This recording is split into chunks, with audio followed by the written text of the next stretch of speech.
Yasu Malagedo.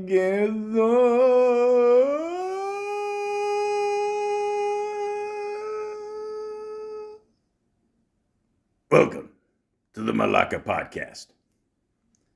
Liam Neeson. Liam Neeson, who has a new movie out. It's called Cold Pursuit. And just 24 hours ago, he made headlines for talking about an incident that happened decades earlier involving a very close friend of his who he says was assaulted. And Liam, first of all, I really appreciate your willingness to have this discussion, because when it comes to race, it can be very uncomfortable for people. And it just caught people off guard how you responded when you were asked about revenge, and you want to explain what you said? Yeah, we were doing a press junket, and it was, the topic of our film is revenge, and it's a dark comedy too, but its base is revenge. And the lady journalist was asking me, how do you tap into that?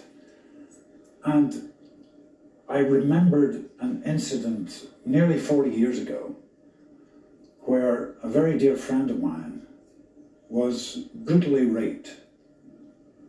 And I was out of the country, and when I came back, she told me about this. And she handled the situation herself and her rapist incredibly bravely, I have to say that. But I had never felt this feeling before, which was a primal urge to lash out. I asked her, did you know the person? It was a man. No. His race? She said he was a black man. I thought, okay. And after that, there were some nights I went out deliberately into black areas in this city, looking to be set upon so that I could unleash physical violence. And I did it for, I'd say maybe 4 or 5 times, until I caught myself on.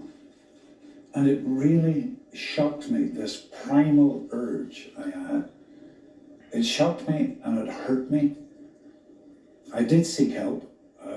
I went to a priest out at my confession. I was reared Catholic. I had 2 very, very good friends that I talked to.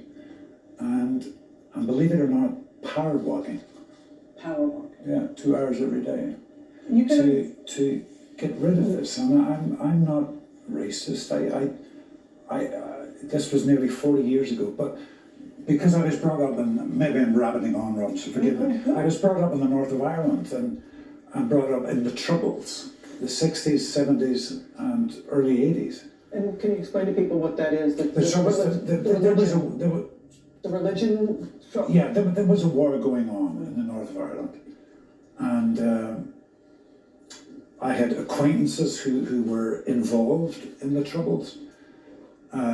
The bigotry, one Catholic would be killed. The next day, a Protestant would be killed. One Catholic pub would be bombed. A Protestant pub would be bombed. I grew up surrounded by that, but I was never part of it. And because excuse me. Sorry, No, but I appreciate your willingness to discuss it and to explain, to put it into context. And I know that you have heard from people, or the reaction from people. Sure. And one response is the fact that when asking your friend, and I'm glad that she's okay. She passed away, by the way. Oh, I'm very sorry for your loss. That you asked about color, that you didn't ask if the person was tall or short, big or small. I did actually. I asked all those questions too. I did. But I did ask about race, yeah. Because what we heard and saw, it was only asking about color. You did ask about other aspects. Would you have the same reaction if your friend had said it was a white man? Would you want him to go out and kill him? She just said an Irish, or a Scot, or a Brit, or a Lithuanian. I know I would have had the same effect. I was trying to show honor to stand up for my dear friend in this terrible medieval fashion. And I'm a fairly intelligent guy, and that's why it kind of shocked me when I came down to earth after having these horrible feelings. Luckily, no violence occurred, ever. Thanks be to God.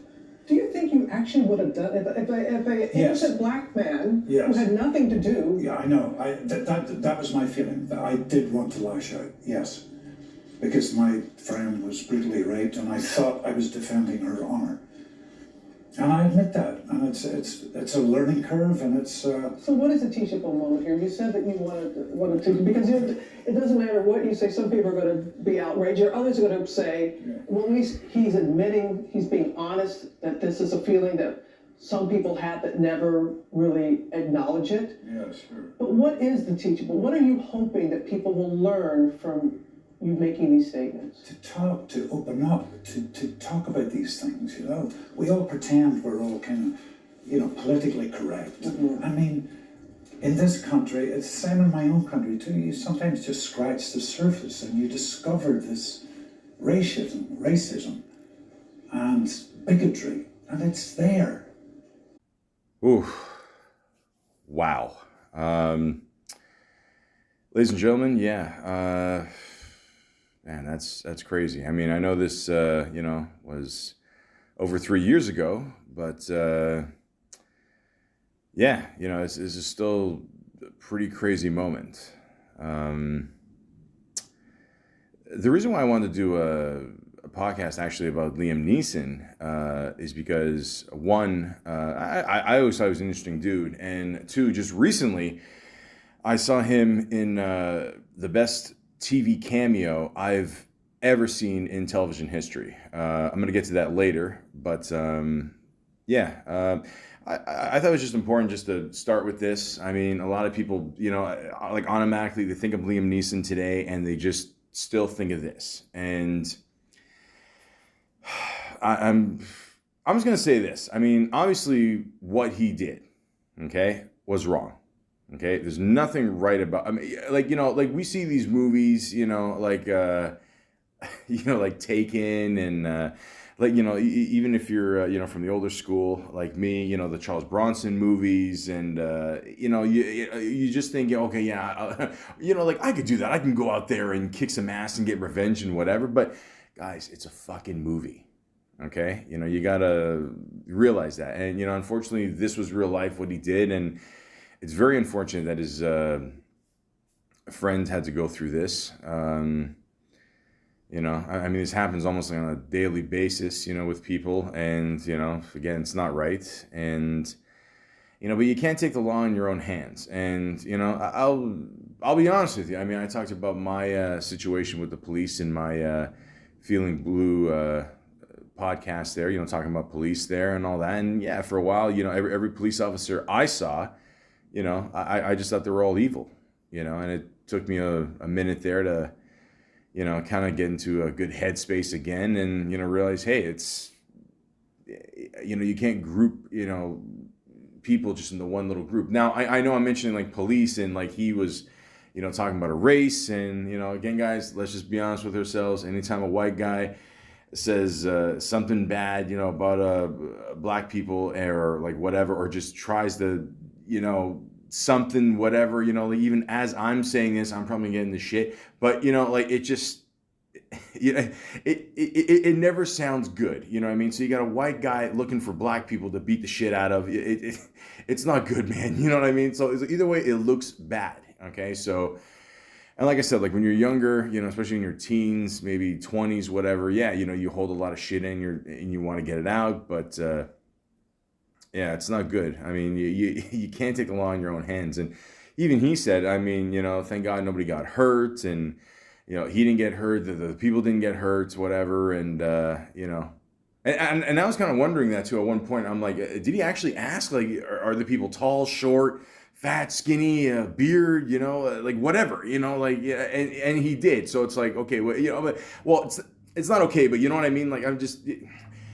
fuck, I'm gonna get blacklisted here. The point is, actually, that's another funny thing about the cameo. I mean, like, ever since he's still working, guys. You know what I mean? Like, believe me, if Mel Gibson can still work, Liam Neeson's gonna be okay. So, I'll be honest. I think Liam's still a cool dude. I really do, and it is brave of him to actually admit that he did do this. Because you know what? he could have said nothing for the rest of his life.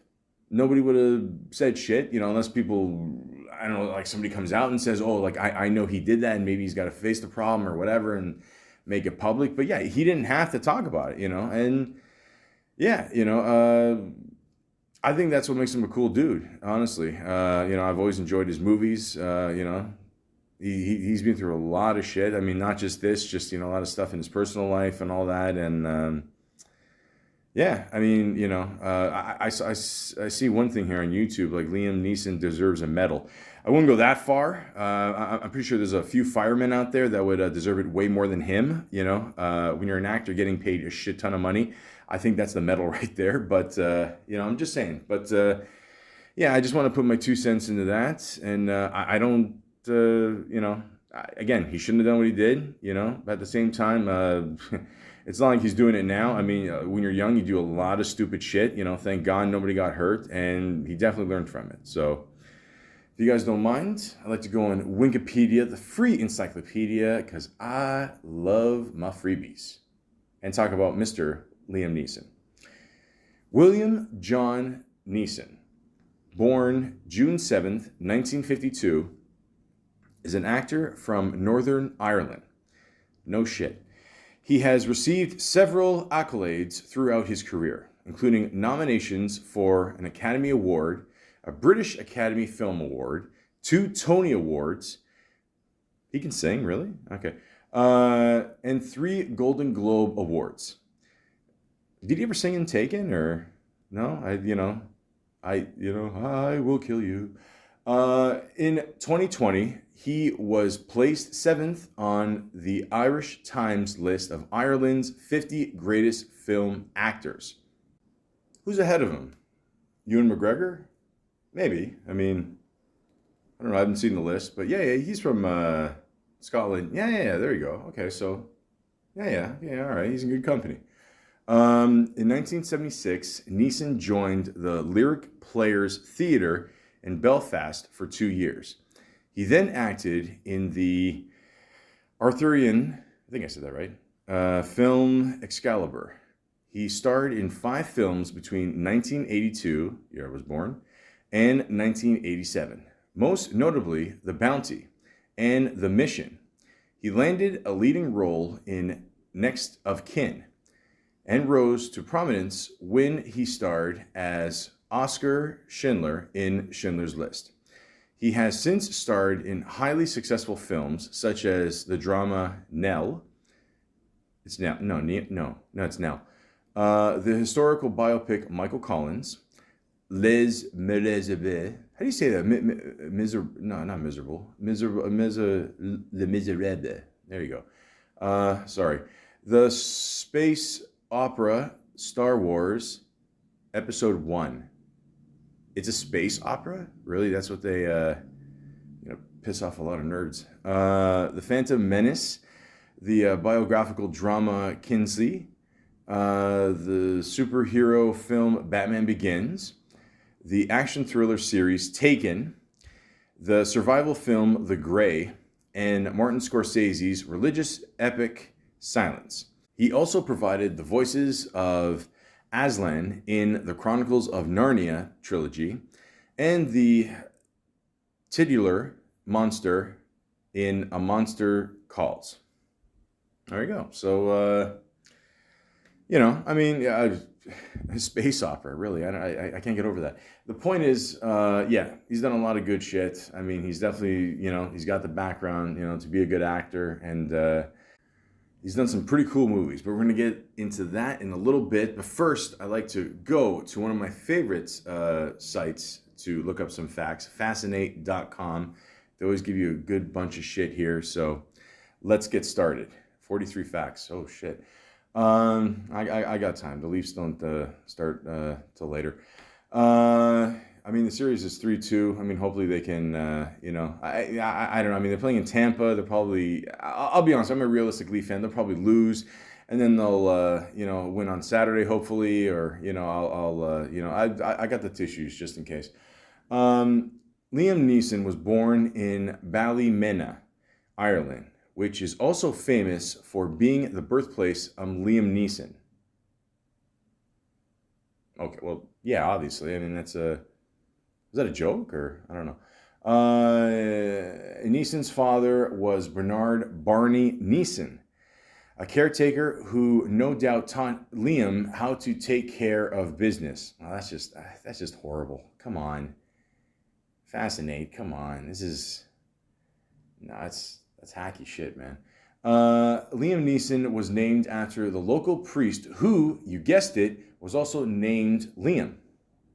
All right, makes sense. At the age of 9, Liam Neeson started taking boxing lessons at All Saints Youth Club and became a champion in his province. Okay. Okay, so yeah, he's yeah, I mean yeah, he's not faking it. At 11, Neeson was the lead in the school play, but as it turns out, he only said yes because he had a crush on one of his co-stars. You know, when you're an actor, I've heard that raises your Neeson also credits First Minister Ian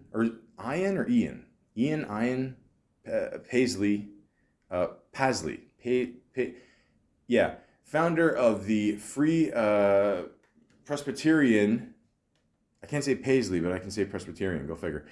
Church, with inspiring him to act. Said Neeson of Paisley, he had a magnificent presence, and it was incredible to watch him just Bible thumping away.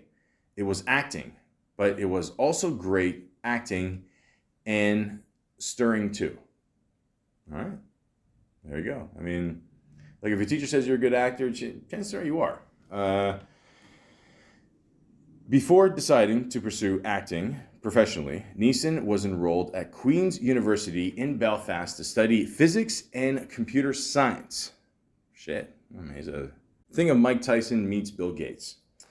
He later received an honorary doctorate from Queen's University for neither physics nor computer science. I got to be honest with you, like if you want to take the degree, fine. But these honorary, degrees, I think they're just bullshit. I'm sorry. I mean, keep in mind, they went to Bill Cosby. That worked out.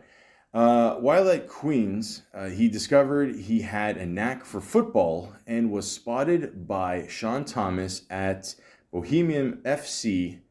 There was a club trial in Dublin, and Neeson played one game as a substitute against Shamrock Rovers FC. He was not offered a contract, and Hollywood breathed a sigh of relief. Oh, there you go. Okay. It's true. It happens. What was it? Ramsey there. I don't know. He wanted to be a soccer player. He got injured. So, shit worked out. It's cool. Now he makes a great steak. After a brief stint at university, Neeson worked at the Guinness Brewery as a forklift operator. Oof. Best beer ever, best job ever. His first film experience was in 1977 when he played Jesus Christ. That's a cool role. And evangelist.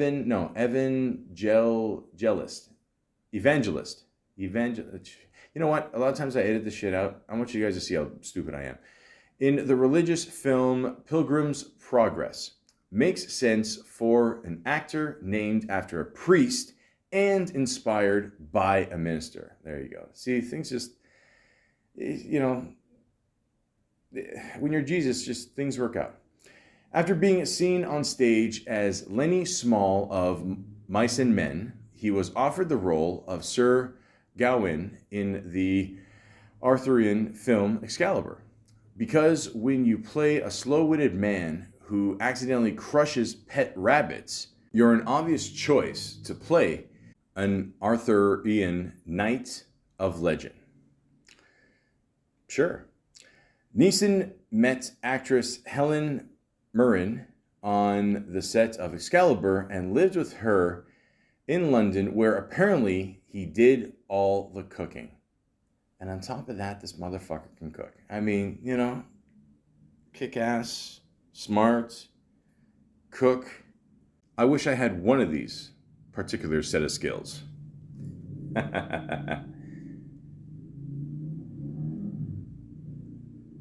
And I'm sure he can ride a motorcycle.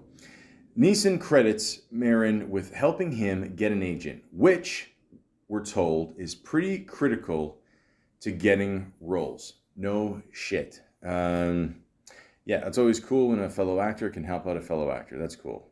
She's a cool chick, man. I've always liked her. I don't know. I thought she's pretty cool. Pretty cool. Good looking older woman too. I'm not gonna lie. Neeson moved to Hollywood after guest starring in the 3rd season of Miami Vice, in which the main character, Gina, falls for his character. An Irish pacifist who was actually a member of the terrorist organization. Man, that, it's... I feel for women, they put all their effort into it, and then, you find out your guy's a psycho. I'm sorry. It just, I don't know. We're not perfect.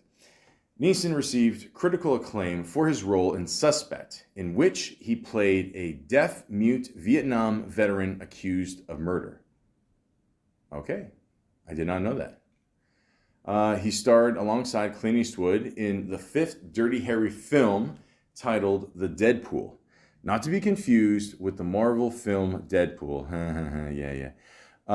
Or Hustler, a film about pool. Or Fast... Okay, yeah, we get it. Okay, fuck. Yeah, hey, man, the work with Clint Eastwood, that's pretty awesome. I'm not going to lie. He met his future wife, Natasha Richardson, while working with her on stage in Anna Christie.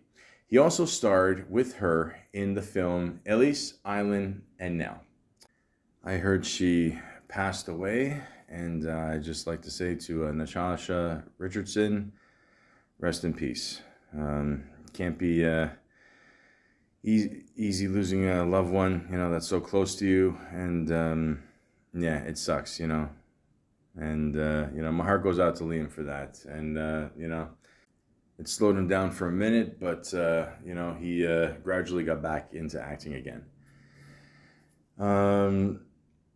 After seeing Neeson in Anna Christie, Steven Spielberg cast him as Oscar Schindler in Schindler's List. After reading the book on which the movie was based, Neeson concluded that his character enjoyed fucking with the Nazis.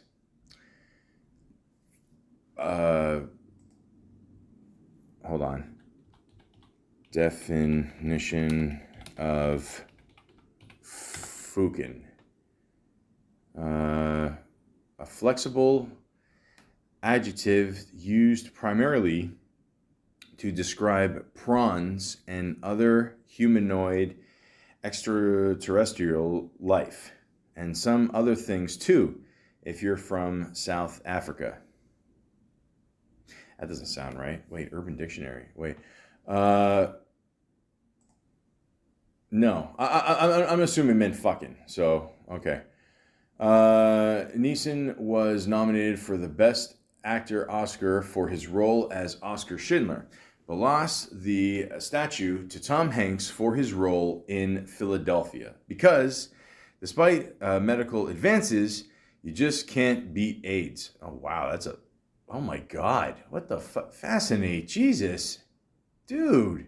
Wow, ladies and gentlemen, I did not say, that is, wow. Dude, that's a dark joke, man. Holy fuck. Wait, fascinate, what is this? Fascinate, Doc? Good Lord. What?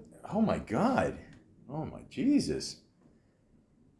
I was just about to make a point about, during that interview that I played in the beginning there, in the background, they did have, for some reason, a spinning sign that said, Bubba Shrimp, whatever. I don't know what that had to do with the situation, but, wow, Jesus, dude. Guys, that's a dark joke, man. 'Cause shame on you.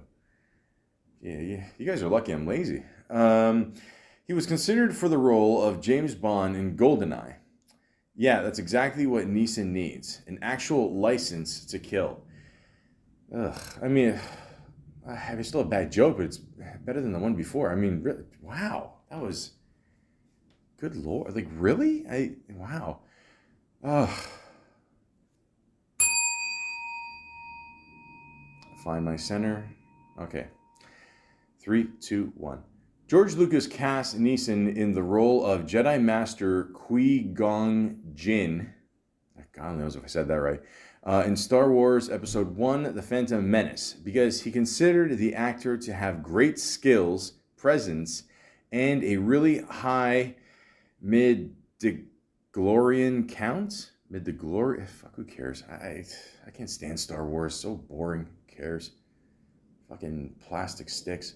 Neeson once vowed to never play an Irish stereotype. Yeah, okay. But broke that vow during an episode of Saturday Night Live in which he played an Irishman named Lorcan McArdley in the home makeover show parody called You Call This a House, Do Ya? Hey, all right. Money. He was the voice of Aslan the Lion in the Chronicles of Narnia. The Lion, the Witch, and the Wardrobe.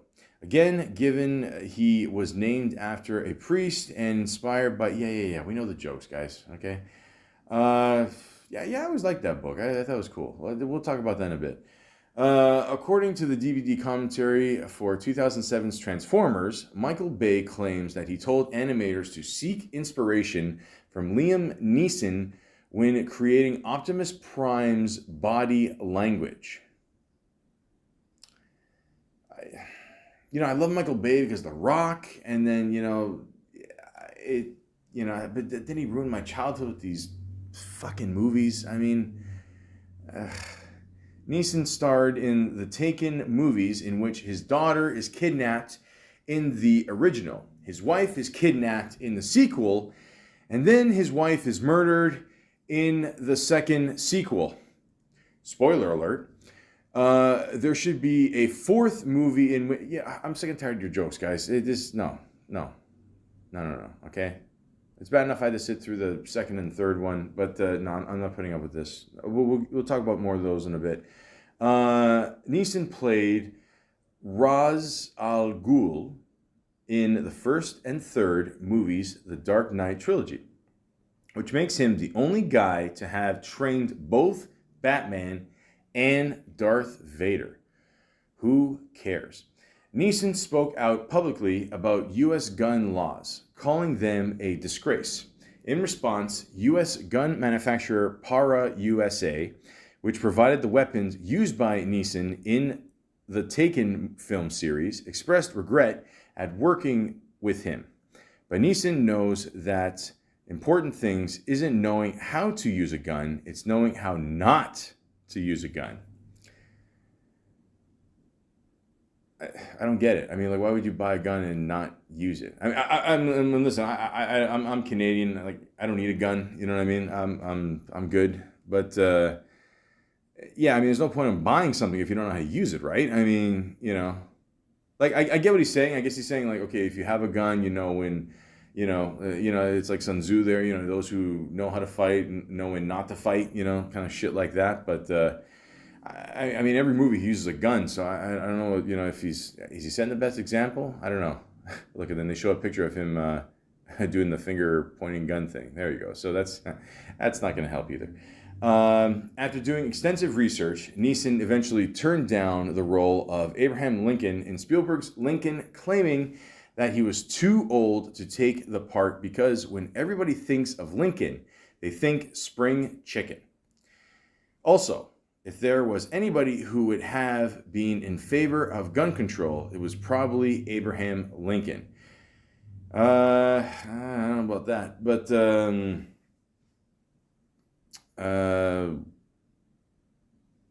there's such a good joke there with Lincoln, and I think you know what I'm gonna say. The point is, yeah, no, this is true. I remember hearing about this. Yeah, because they said they were gonna make one, and then all of a sudden, he didn't want to do it. So, and then, what's his name there? Daniel Day-Lewis, yeah, took over, and I mean Daniel Day-Lewis, man. I heard a story about that dude. Like he would literally go on the subway and like dressed up as Lincoln, and maybe him too, and he would literally like I'd go up to people and go, "Oh, what's this weird device you're holding?" It's a cell phone. Like again, he's nuts, but I love him. I love him. I mean, There Will Be Blood. Oh, Jesus. Uh, yeah, that's it. It lives up to its name. Let's just say that. Yeah, it says here the role of Lincoln was taken by Daniel Day-Lewis, who Neeson had previously fought against in Martin Scorsese's Gangs of New York. That's right. That's true. Very true. Very true. Neeson was a heavy smoker earlier in his career, but quit and now carries a toothpick as a substitute. I've tried toothpicks, gum, and it's all bullshit. Just light up. As a bonus, the toothpick just makes him look cooler. No, it does not. Unless you're Razor Ramon, it doesn't work. Rest in peace, by the way. When he took the role of Hannibal on the A-Team, he had reservations about smoking cigars. But he did it anyway because it was a paycheck. No, he did it anyway because it was a signature trait of the character. According to Neeson, Bradley Cooper smoked all the cigars that he refused to finish. There you go. See, reduce, reuse, recycle. That's it. That's it. Bradley Cooper. I get. You know what's funny about Bradley Cooper? I was thinking about this the other day, and like, it's so weird because like, I think he might be considered to play Indiana Jones in the future. That's what I keep hearing. But the scene in Hangover. Remember when like they take the nuts out of the bar and then they know because of the weight, and then he puts the glass there of water to like fool the thing, whatever. Doesn't that sort of remind you of like the statue, scene where he's like, touching his beard and then he's got to like switch the bag of sand, whatever. So I'm probably really overthinking this and getting way off topic. But the point is, we're going to get more into that movie in just a little bit. Stay tuned. Neeson narrated a video for Amnesty International in favor of legalizing abortion in Ireland, which actually is a little surprising for a guy named after a priest and inspired by a minister. I could have sworn you guys have said this joke already. But I just want to say this personally. I mean, a lot of things are going around about abortion and all that. Listen, all I'm going to say is this, okay? Whatever a woman wants to do with her body, it's her choice, okay? And someone makes a good point too. Like, let's say if a woman gets raped or something and then like she gets pregnant, okay? Is that woman not allowed to get an abortion? I mean, come on. Your body, your choice, okay? Abortions should be absolutely legal, okay? And I don't want to hear any shit about like, oh, you're killing life or whatever. Shut up, okay? How many fucking ants or, it's the same Malakas out there that go out hunting every weekend and think, oh, this is cool, I don't need to go to the supermarket. Fuck off, just your body, your choice. That's it. We'll get more into that in another podcast. Fuck it. Not today, guys. It's too hot. Neeson protested in anti-carriage horse campaign of New York City's Bill de Blasio, citing the fact that the carriage trade was safe for employees, horses, and tourists, and was a source of livelihood for many immigrants. He did not mention the constant horse poop. Yeah. Here's the first thing I think of every time I see like a horse carriage. I always think of that episode of Seinfeld, and like Kramer fed the the horse beefaroni. Yeah. Remember when Kramer was on stage and yeah. The point is, I don't know. What's wrong with the horse and carriage ride? I don't know. I mean, Cameron made a hit song out of it. What the fuck? The remix is good too. I mean, he literally took the beat from Night Court. I mean, who the fuck? I mean, fucking Cameron, man. That guy's a genius. While filming Taken 2 in Istanbul, Neeson became rather taken with the adhan, the Islamic call to prayer. By the third week, it was like I couldn't live without it. It really became hypnotic and very moving for me in a very special way. As a result, Neeson's publicist had to deny reports that Neeson was converting to Islam. Listen, Liam, I love you, but believe me, no one's gonna think you're converting to Islam. All right, let's just keep it real, man. Okay, especially after the thing that happened a few years ago. I'm just saying, like, no one's gonna mistake that. If you want to do some prayers and chill, whatever, that's fine. I'm not dissing the religion or nothing like that. I think it's cool. As long as you're not hurting anybody, that's always been my philosophy in life. And if it heals you, if it does well for your soul, it's all good. But I mean, I don't see the dude from Taken. No. Neeson was appointed officer of the Order of the British Empire by Queen Elizabeth II, making him both an officer and a gentleman. Okay. Yeah, that's actually pretty cool. Yeah. She's got to be in her 90s, right? Yeah, she's still going strong, man. That's pretty cool. Ballyhoo. What? In 2000, amidst controversy over earlier statements that he felt like he was treated as a second-class citizen in his hometown because he was Catholic, he was offered the freedom of the town of Ballymena. He declined as a way of diffusing tension. He was offered it again 13 years later, and he finally accepted because it would really be rude to turn it down twice. I guess. I mean, I don't know what this means. I'll be honest with you. The whole freedom of the town. Okay, all right. I'm with Freedom Mobile, so I mean, God, compared to Telus, man, holy shit. Oof. I mean, sometimes their service is a little fucked up, but yeah, overall, man, the price is good. I'm not gonna lie. Despite fearlessly taking down scores from fictional bad guys, Neeson admits that he's scared of heights. He tried to conquer his fears by climbing a tiny 3,000-foot peak called Molly's Nipple in Utah. Huh? 3,000 feet?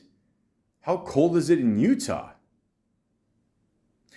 Guys, I don't have to read these jokes that they put on here, but yeah, I mean, the one, that off-color one, oh, Jesus. But, yeah, it's just, it's still good. They provide facts here, I'm not going to lie. But, yeah, I got a little bit of fear of heights, I'm not going to lie, So, yeah, if sometimes I patrol a building and I'll, go right to the edge, I won't stand on the edge like Eminem did on, Afraid video. But, no, fuck that. But, it's just, you gotta feel it out, nothing too risky, but, just, conquer your fear. That's good, That's it. In addition to heights, Neeson also admits that he's terrified of Shakespeare. What? I was always intimidated by Shakespeare. Is that Liam Neeson? Does that sound like him? No. He confessed, I am still, to a certain extent. Is that better? No. If Shakespeare had seen Neeson in The Grey, we're quite certain Shakespeare would have been terrified of him.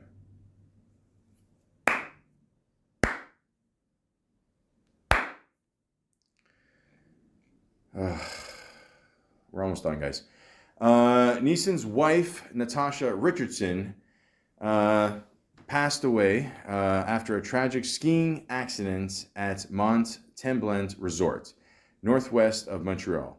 He has since spoken of the heartbreaking moment when he had to switch off Richardson's life support machine, softly telling her, "Sweetie, you're not coming back from this." Whew. Damn. Holy shit. Wow. Okay, yeah, I did not know that. Oh, man. Holy fuck. Dude. Jesus. Oh, man. Oh, yeah, I don't know if I could do that, man. Fuck, that's, wow, I mean, but then again, it's like, like, you don't want some random, person or someone in the staff, doctor, nurse pulling up, like, you want to be the one to do it. I get that, but, oh, man. Ugh. Again, my heart goes out to both of them. Oh, wow, that's, oof. Ladies and gentlemen, not only is he a tough guy in the movies, but he is even a tougher guy in real life. I mean, that is, wow. Nobody should have to go through that. I mean, wow, that's crazy. Also says here, after her death, Neeson donated Richardson's organs, and he has said that it has been a source of comfort to know for him that her death has brought others the gift of life. That's nice. I mean, I was thinking of doing something like that too, but I mean, I don't know, I've been out of shape since I was like one, so I don't know. I'm still working off the baby fat. It's stuck in there, man. I don't know. Like I'm gonna get I don't know. I get surgery, but I mean, I don't know. I don't want to drown the doctor in tomato sauce and I don't know, Slim Jims from 1992. I don't know. It's probably like bubble tape in my fingers. Just yeah. If you want to take some of this fat clay, I mean, go ahead. I mean, you can use one of my pinky toes for the Big Lebowski too. Who knows? Neeson admits that he started drinking heavily following the death of his wife. He says he attended AA meetings, although he claims it was just research for his role in A Walk Among the Tombstones, a story involving alcoholics. Hey, man, I mean, they even said here, who could blame him? I don't blame him. You know what I mean? So it's all good. We've all been there, so I don't know. Personally, I'm one of these people that, I don't know, like, I drink to have fun, so if I'm depressed, I can't do shit. I just, I don't know. I just isn't some careless whisperer and, hope for the best. Neeson became a U.S. citizen in the wake of his wife's death, citing the outpouring of goodwill and condolences from Americans as one of the main reasons for his decision. There you go. So, yeah, man. I mean, it's crazy to see Liam Neeson, like, do his thing, especially the last, like, I'm going to say 10, 15 years, because he's slowly, like he's an older guy. I mean, he's like, he was born in like 52 or something, right? So now he's 70, right? Yeah, that's, it's good math. Okay. Yeah, he's 70. Okay, yeah, I still got it. He's 7 years old. He's still kicking ass. I mean, Jesus, fuck.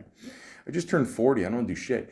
But, yeah, well, I am doing shit. I'm doing this podcast. The point is, just, like, he's still kicking ass, man, and he, like, in my opinion, he's kind of turned into, like, the next generation's, like, Harrison Ford, because Harrison Ford, for a while, he's making all these movies, and I don't know, so something always happens to his family, like, give me back my family, give me back my family, please, you find this man,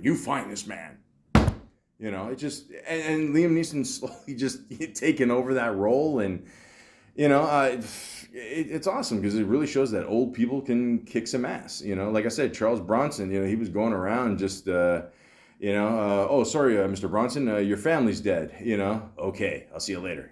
So, wait, what? No? Okay.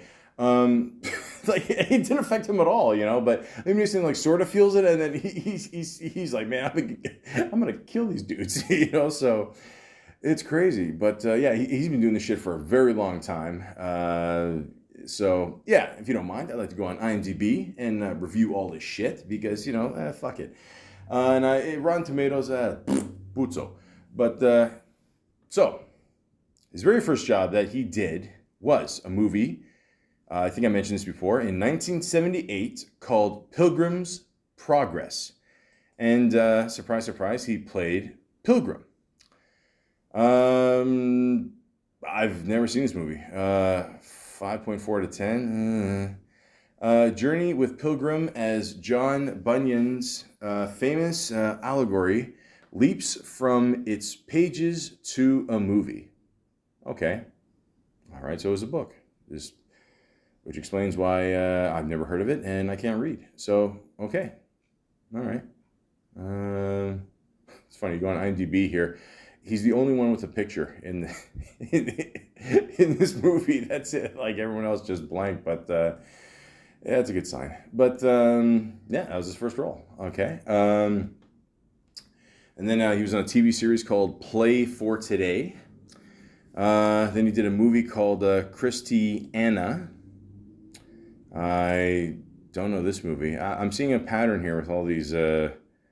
Yeah, it's a sequel to the. Oh, yeah, because I was gonna say the movie poster looks the same, the drawing and all that shit. So I was like, okay, yeah, they're just like, they're just not trying. But yeah, okay, no, same sequel to Pilgrim's Progress. Okay, fair enough. Fair enough. Okay, 5.6. Okay, a little bit more improved. Okay. BBC Two Playhouse TV series he did. Excalibur. Okay, not a bad rating, 7.3 to 10. This movie sounds familiar. I don't know why. I don't know who else is in this. Oh yeah, Helen Mirth. Like I said before. Yeah, I don't. Oh, Gabriel Bryan. Yeah. Oh, I love that dude. That guy's awesome. If you ever see him in Treatment, he's great. Of course, Usual Suspects. Patrick Stewart. He's in this too. Sorry, there's certain names I hear. I just feel like I got to do the voice. I'm sorry, but I guess what to say. Merlin, the magician, helps Arthur Pendragon unite the Britons around the Round Table of Camelot, even as dark forces conspire to tear it apart. Oh yeah, all right, yeah. Maybe it's one of these movies I did see and I totally forgot. I don't know, like it. It looks all right, I guess. I mean, I don't know. It's yeah, and it's got some horses in there, some medieval shit. Yeah, that's cool. Yeah, you don't see a lot of medieval shit anymore. I mean, yeah, sometimes just I don't know. Everything's like CGI now. I don't know. They just I don't know. They can't afford all the metal, I guess. Nailed TV movie he did. Another TV movie he did. Charlie Was a Rich Man. I'm sure he was. Across the Water, TV movie he did. And then we're up to 1983, and he was in a movie called Krull. Again, this is one of these movies I remember, but I sort of don't. I don't know. A prince and a fellowship of companions set out to rescue his bride from a fortress of alien invaders who have arrived on their home planet. Okay. Yeah, it looks like some sci-fi shit, I guess. Again, okay. So, yeah, it looks like he did a lot of medieval sci-fi stuff. Okay. Arthur the King is a TV movie he did. The Bounty, where he played Churchill. Speaking of Mel Gibson, we got Anthony Hopkins too, Laurence Olivier. Okay. Fed up with their captain's harsh discipline, a sailing ship's crew decides to take action. Okay. Didn't we already see this in Mutiny on the Bounty or something? No. Okay. Live a life like Brando, man. Have your own island. One day, man. But yeah, no, I never saw this one. Good rating, 7 out of 10. That's not bad. So, yeah. And he was in a couple TV shows here. TV mini series, Ellis Island, A Woman of Substance. Then he was in a movie called The Innocent. Judging by the movie poster, it looks like he's having a good time there. I didn't see this one either. 5.8 out of 10. I think a lot of people feel the same. And there's a movie called Lamb, a Greek story. No, I'm kidding. He played a character named Michael Lamb.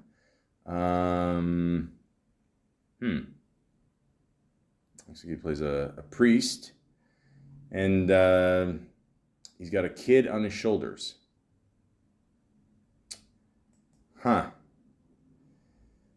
Moving on. If Toronto comes... sorry.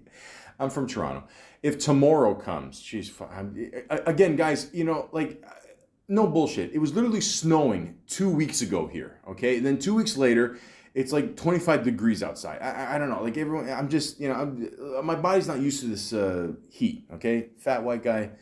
I don't know. You got to give me till at least August. Yeah, so it's a TV series he did. Then he was in a movie called The Mission. The Mission. See, again, this movie sounds familiar. I don't know. Robert De Niro, Jeremy Irons. 7.4 out of 10. That's not bad. 18th century Spanish Jesuits try to protect a remote South American tribe in danger of falling under the rule of pro-slavery Portugal.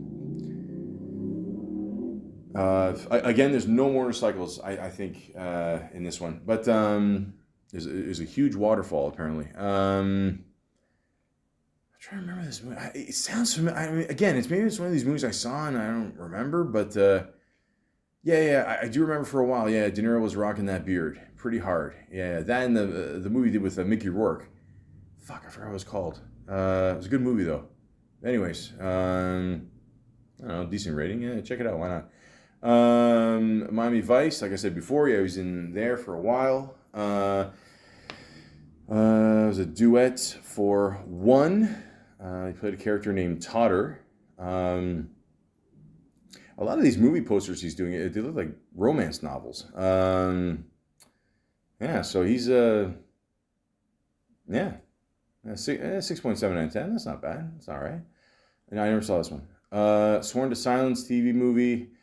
Hold the Dream TV miniseries. A Prayer for the Dying. I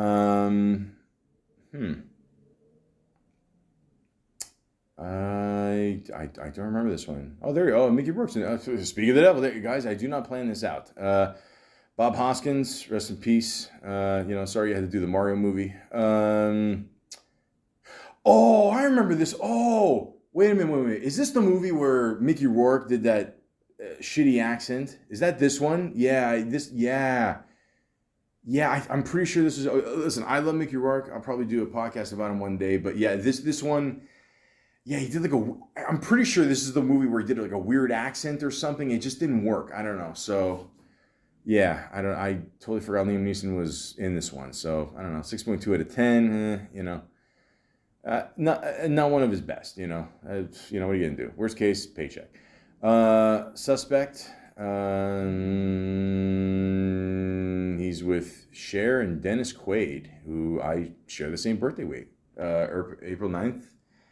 Not the same year, but okay, I don't know this one. 6.6 out of 10. Again, it's one of those things on the fence. When a homeless man is accused of murdering a Justice Department file clerk, a public defender is tasked with mounting his legal defense. That's right. Yeah, I did talk about this. Where he played the homeless person. Yeah. Okay. You got a decent little cast here. Okay, you got the John Mahoney, who played the father on Frasier. He passed away a few years ago. Rest in peace there. Joan Mantegna. Yeah, a lot of people know him for Fat Tony on Simpsons. Unfortunately, he had to do Godfather 3. Shit happens.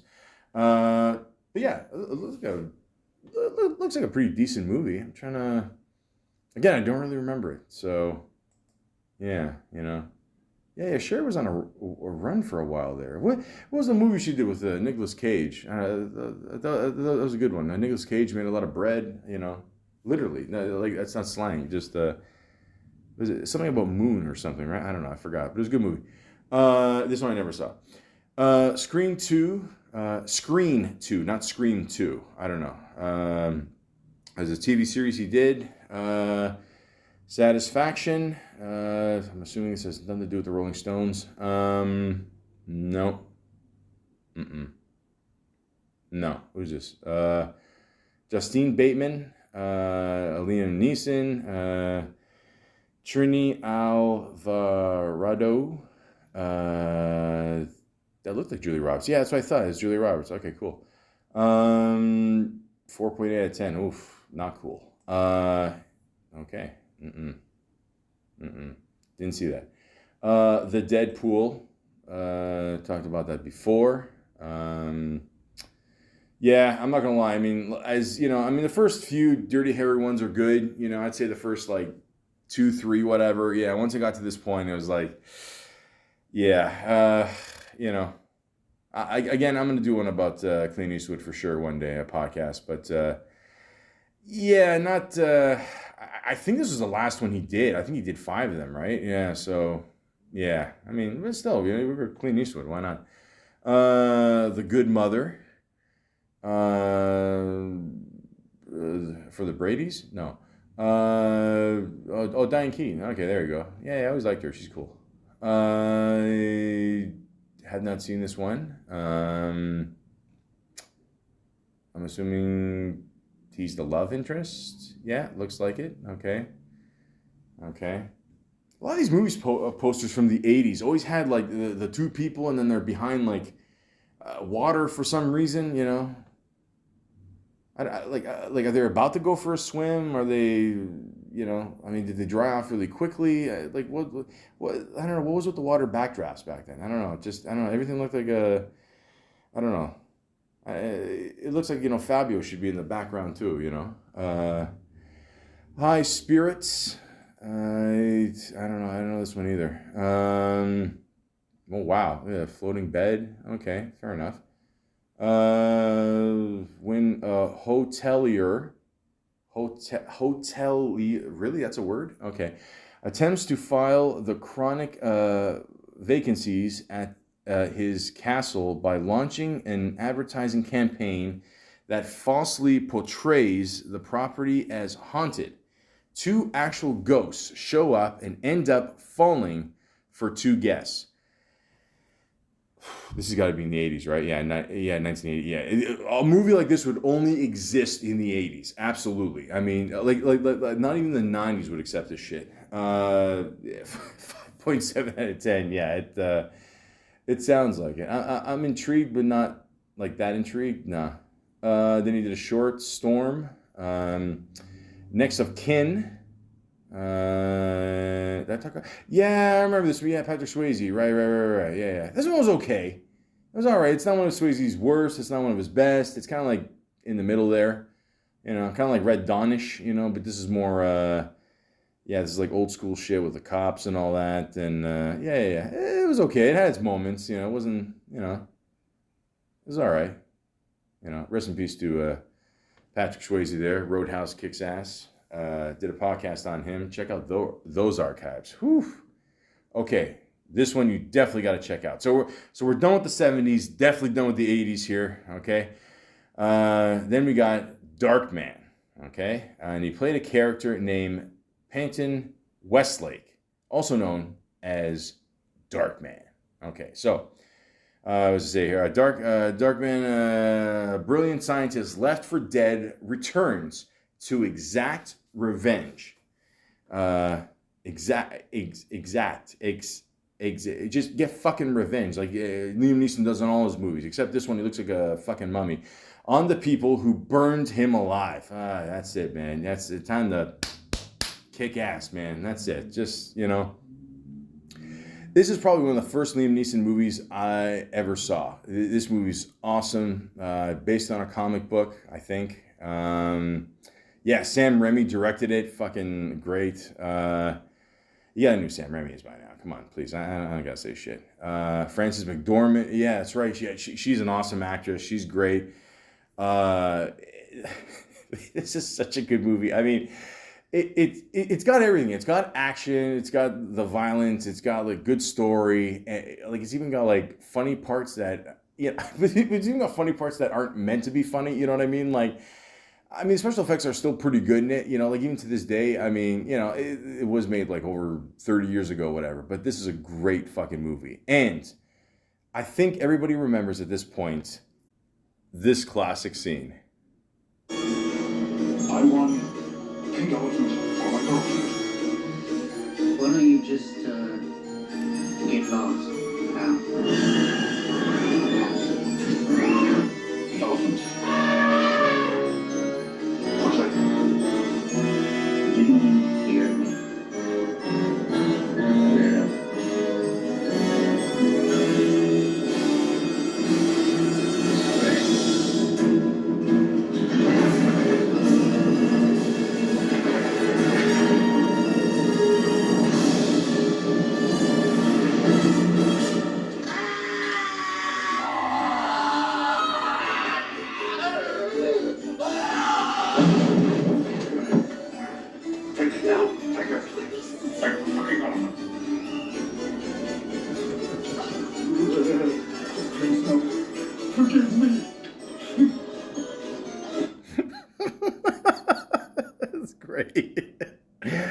again, it's just like this poor guy has to deal with this problem, but like first of all, I mean, oh God, even this scary clown in the background, Jesus. The point is, this is a fucking great movie, great performances. You know, I haven't seen this movie in a while, but obviously just that one scene alone, this movie still holds up. So if you got the chance, this is definitely, I would say, one of his top 5 performances that he's ever done on film, for sure, absolutely. So you got a chance, 1990, Darkman. You're welcome. Then he did a movie called Crossing the Line. I don't know. He almost did that a few years ago. I'm kidding. 5.7. That's yeah. I don't know. I didn't see this one. Under Suspicion. Again, oh God. A lot of these titles you could literally refer to his life. I mean, I'm sorry, man. It's just, I don't know. It's just too much of a coincidence. But yeah, I know I didn't see this one either. No. Revolver. It's a short he did. Shining Through. No, man, he's done a lot of movies. I mean, shit, we're only in the early 90s so far. But yeah, I haven't heard of this one either. Husbands and Wives. Yeah, okay, well, Woody Allen. That's a discussion for another day. Deception. 5 out of 10. Yeah, no, it's. I mean, he's steady working. That's for sure. He's doing a shit ton of stuff, but yeah, just I don't know. I don't remember any of these movies. I don't know. Leap of Faith. Okay, yeah, I remember this one with Steve Martin. I don't remember Liam Neeson in it. It's a decent little movie. I haven't seen this one in a while, but yeah, it was all right. You gotta respect that coat. That's all I'm gonna say. Ethan Frome, or Frome, as the French pronounce it. Again, he's always posing with these women in the movie posters, and yeah, he's damn, that's crazy. Yeah, him and Patricia Arquette. Oh, jeez, lovely woman. But I did not see this one. No, I did not. The romance movies. Okay, they look like they pretty much stopped at this point. But then 1993 came out, and he made a movie that was a huge success, Schindler's List, and he played Oscar Schindler. Wow, I forgot how long this was. 3 hours and 15 minutes. Holy cow.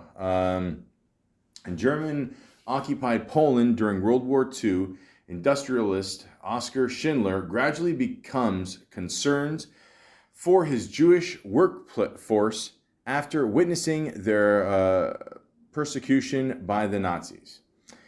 Yeah, this is a huge movie when it came out. I remember they even did an episode of Seinfeld. Remember the one where Jerry, they went to the movie theater just so they could make out because they just wanted some time. And then Newman sees him in the background and told him, "You made out during Schindler's List?" Yeah. But in all seriousness, this is a really good movie, but really good cast too. Ralph Fiennes, Ben Kingsley, Caroline Goodall. Yeah, but that ending, I mean, we all know what happened at the end there, but I mean, oof, yeah, there's some pretty brutal scenes in this movie, but yeah, that ending, it's just like they're all just standing there, and yeah, that's shit, that's man, that's brutal. But yeah, no, this is a bit of a long one, but so was Godfather 2. Okay, best movie ever. I'll get into that in sometime in the future. But yes, I do think it's better than 1. Shut up. The point is, this is a really good movie. Of course, Spielberg, behind the wheel, he'll always do a great job. You know that. I mean, yeah, he just does a phenomenal job. I mean, this guy was just meant to be a director, But yeah, really good movie. So you got a chance, check it out. I mentioned Nell before. I don't remember this one. Interesting movie poster too. What is that? A scarf? No, that's and then she's very very sad or very high. I don't know. I can't tell. Jodie Foster. Yeah, I'm not used to seeing her with long hair. Yeah, no, I did not see this one. In a remote woodland cabin, a small town doctor discovers Nell, a beautiful young hermit woman with many secrets. Again, how does he get so lucky, guys? I mean, like every movie, he's either, I don't know, either kicking ass or just you know, Captain, whatever. Rob Roy, he played, well, Rob Roy. Yeah, this movie I remember. This is a pretty good one. I haven't seen this one since it came out, but and I'm not just saying that because it has a 6.9 rating out of 10. Shut up. And yeah, no, this is a good one. 1973, Scotland. Rob Roy McGregor is wronged by a nobleman and his nephew. Becomes an outlaw in search of revenge while fleeing the Redcoats, and faces charges of being a Jacobite. All right, or Jacobite. I don't know what that is, but yeah, no, I remember this is a good little movie. Good little movie. I'm assuming they had a lot of bells like that back in the day too, so good timing. I forgot it's the summertime now, and I don't know, the guy always comes by with the what was it, sharpened tools and shit. I don't know. It's the same dude in this area for fucking 40 years. Jesus. It's nice to have that job security. But anyways, then he did a movie called Luminaire, yeah, and Company documentary segment. John Borman. Okay. Then he did a movie called Before and After. I don't know. Meryl Streep. Okay. Not the best rating, 6.1 out of 10. You know. Meryl Streep, she's cool. I like her. I always respected her. I always thought she was pretty cool. Michael Collins, he plays, yeah, you guessed it, Michael Collins. Yeah, this is a good movie. This is a good one too. Neil Jordan's historical biopic of Irish revolutionary Michael Collins, the man who led a guerrilla war against the UK, helped negotiate the creation of the Irish Free State, and led the National Army during the Irish Civil War. Nice. Well, yeah, I think you definitely got the right man for this job. Yeah, good little cast too. You got Aidan Quinn, Ian Hart, Julia Roberts, Jer O'Leary, Alan Rickman. Oh, missed that dude. Rest in peace to that guy. Hello, this is Alan Rickman. It gets better, don't worry. But the point is, this is a pretty good movie. Haven't seen it in a while, but definitely check it out. Then he did a TV miniseries documentary, The Great War, 1914 to 1918. Then he did Les Miserables, that movie. I don't know, I'm not in the musical, so I can't help you. Star Wars Episode 1, The Phantom Menace. Was this the one that yeah. Okay, so this is the new Star Wars that came out. Of course, I don't know. I mean, people were pissed off because it wasn't very good. I was pissed off because I had to go to a Star Wars movie. But I don't know. My buddy had tickets on sale. He was one of these dudes that stood in line and bought a bunch, sold them whatever. I bought a couple for $15 each. I went with my dad. Happy Father's Day. It's all good, Yeah, I don't know what to tell you. Yeah. You notice how they got Jar Jar Binks way in the back there? You could barely see him. Yeah, there's a reason. But the point is, I don't know. I don't get Star Wars or the Star Opera as they call it. I don't get it. I like the Return of the Jedi. That was a good one. I like that one. A lot of action in that one. That's cool. But Yeah, like, the majority of these movies, anything involving, in space, at least half of it should be action. I don't care about the story's origin or whatever, where these fuckers come from, and oh, now he's a kid, now he's got to learn his shit. I don't give a fuck. I don't care. I don't care. I don't. Doesn't matter to me. I just found out even recently that the dude with the devil-looking motherfucker, he's the same guy. I think he was the fuck, what's his name in X-Men? Nightcrawler. Isn't it the same actor? I think it is, right? I'm almost positive it is. Ray Park. No, is it? No. Oh shit, I thought it was. No, it's not. Look, I look up this guy. He doesn't even have any. Oh no, it's not. Oh shit. Okay. I don't know. Someone told me that. I thought it was the same guy. Okay. I don't know why am I still talking about this movie? I don't know. Ewan McGregor's cool. I respect him. But yeah, I don't know. Was there something about the Samuel Jackson or something? He wanted to be in the movie or something, and then they gave him like a lightsaber or something, and he says, "Yeah, make it purple." I just realized this isn't the movie he's in anyway. Yeah, see, that's how much I care. Why am I still talking about this? Fuck off. The Haunting. Yeah. I just lived through The Haunting. I'm talking about Star Wars for 5 minutes. 5 out of 10. Yeah, I remember this movie. This was not a good movie. This one I do remember. Yeah, this one was not good. No, don't see that one. Gun Shy. I don't know. I don't remember this one either. Nope. Touch My Angel.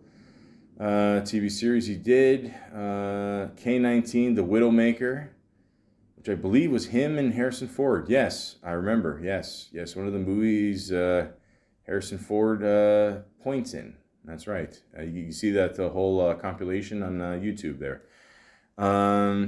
Yeah, this movie was okay. It wasn't anything. I don't know. Nothing. I don't know. Liberty's Kids, ever since 1776, TV series. And then, okay, there we go. Gangs in New York, 2002. There we go. Priest Vallon. There you go. Okay, so a lot of people, mixed reviews about this movie for a lot of people. I liked it. I was expecting a little bit more action at the end, not going to lie. But I'm going to be completely honest with you. I totally forgot Liam Neeson was in this movie. Yeah, I think he's got to be in it for just a little bit, right? Yeah, I don't really remember him in it. I don't. Yeah. Daniel Day-Lewis, DiCaprio, Cameron Diaz, John C. Reilly, Stephen Graham, Lawrence Gilliard Jr. I remember. Well, I've only seen this movie once and in the theater, so I liked it. I thought it was all right. I mean, you got a lot of criticism, people saying, "Oh, it's too long." It's a Martin Scorsese movie. If you're not used to fucking sitting on your ass for 3 hours, then shut up. Just wait for demand like everybody else. But yeah, I like this movie. I haven't seen it in a while, but good little movie. And yeah, I totally forgot Liam Neeson was in it, man. Sorry. Evolution, TV miniseries, documentary. Love Actually. Fuck. I don't think there's a woman in this world that I haven't met yet that hates this movie as much as I do. It's always the opposite. It's just I hate these movies. I know, they have all these couples doing different things, and then somehow they're all tied in together. And I don't know, you're throwing Hugh Grant in there for some reason. I don't know. Fuck, 7.6. Bullshit. Get out of here. Who cares? Patrick, TV movie documentary he did. Kinsey. Yes, this is a good movie. This is a very interesting movie. A look at the life of Alfred Kinsey, a pioneer in the area of human sexuality research. You already got me. Whose 1948 publication, Sexual Behavior, I'm sold, in the Human Male, was one of the first recorded works that saw science address sexual behavior. Yes.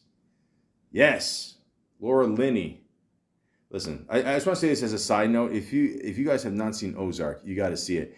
And this last season was season 4, part 2. Laura Linney, I'm telling you, she gives one of the best fucking performances I have seen in a long time. She just absolutely kills it. Fucking, she's an awesome actress. She's awesome. Yeah, you got Chris O'Donnell in there. Yeah, Robin. Peter Sarsgaard. We'll forgive you for Green Lantern. It's okay. A lot of people fucked up there. Oliver Platt, Tim Curry, John Lithgow. Yeah, a lot of good people in this movie. Shit, I totally forgot. Dylan Baker, William Sadler. Yeah, some good people in here, man. This is pretty awesome. But this is a very interesting story. Like the way he dissects everything, and you gotta keep in mind, guys, 1948. Like you can do shit on TV or books or whatever. I mean, you couldn't talk about this shit. So I mean, this is very advanced stuff, and yeah, Liam Neeson did a great job with it. He's got a huge dictionary full of words, as Andre 3000 would say. When is Outkast gonna make another album? Come on, guys, you gotta, I mean, you see how rap is today. Yeah, I mean, come on, guys, please, like, we need something here. The point is, Kingsley, very good movie. One of his better performances I've seen him in for sure. Definitely check it out. Kingdom of Heaven, Hawaii? No. Oh, I remember this movie. Yeah. This movie, yeah, see, again, is one of those movies like, I don't know, like Gladiator and Troy and all that, whatever. Yeah, I got mixed reviews, but you know what? I never actually saw this movie. I heard it was decent, though. I don't know if they made like an uncut version or something, but I heard it was all right. I don't know. Like, again, yeah, I should definitely check out this movie. It's got to get some good people. Orlando Bloom, married to Katy Perry, son of a bitch. Eva Green, lovely woman. Yeah, good little cast of people. Yeah, so yeah, I'm definitely have to check this one out. I always forget to watch this one, but it looks all right. So I don't know. Let me know if it's worth it. You guys do what you gotta do. The news episode of The Simpsons. Why? Because if you're an actor in the 90s, thousands, it's just something you gotta do. I mean, me personally, I think The Simpsons died a long time ago, but that's a story for another day.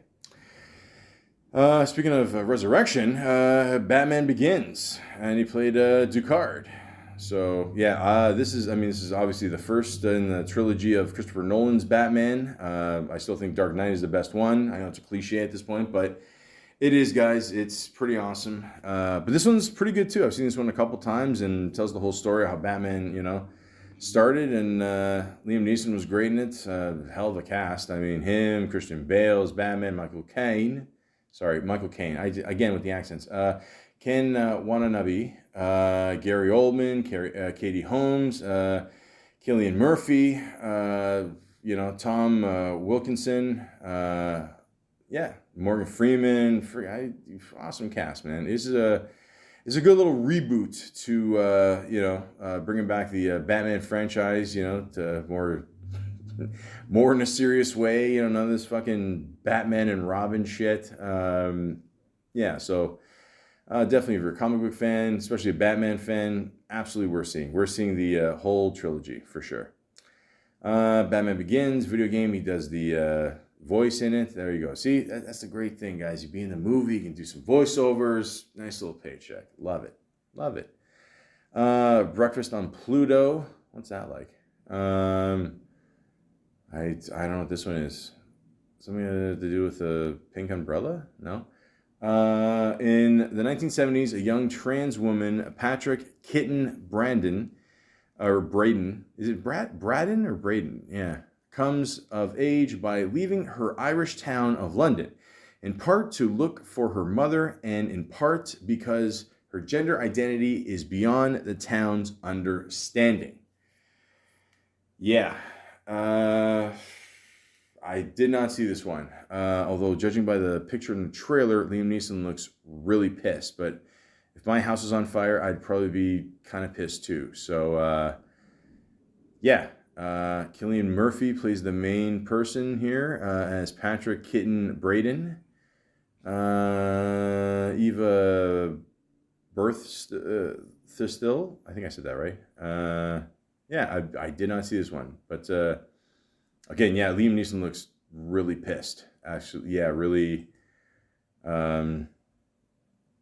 Yeah, again, he's he can be a scary dude, man. I'm telling you, it's not just Darkman. It's a lot of things he does. Yeah, it's pretty scary. The Chronicles of Narnia, The Lion, the Witch, and the Wardrobe. Now, I loved this story growing up as a kid. One of the few books I actually read.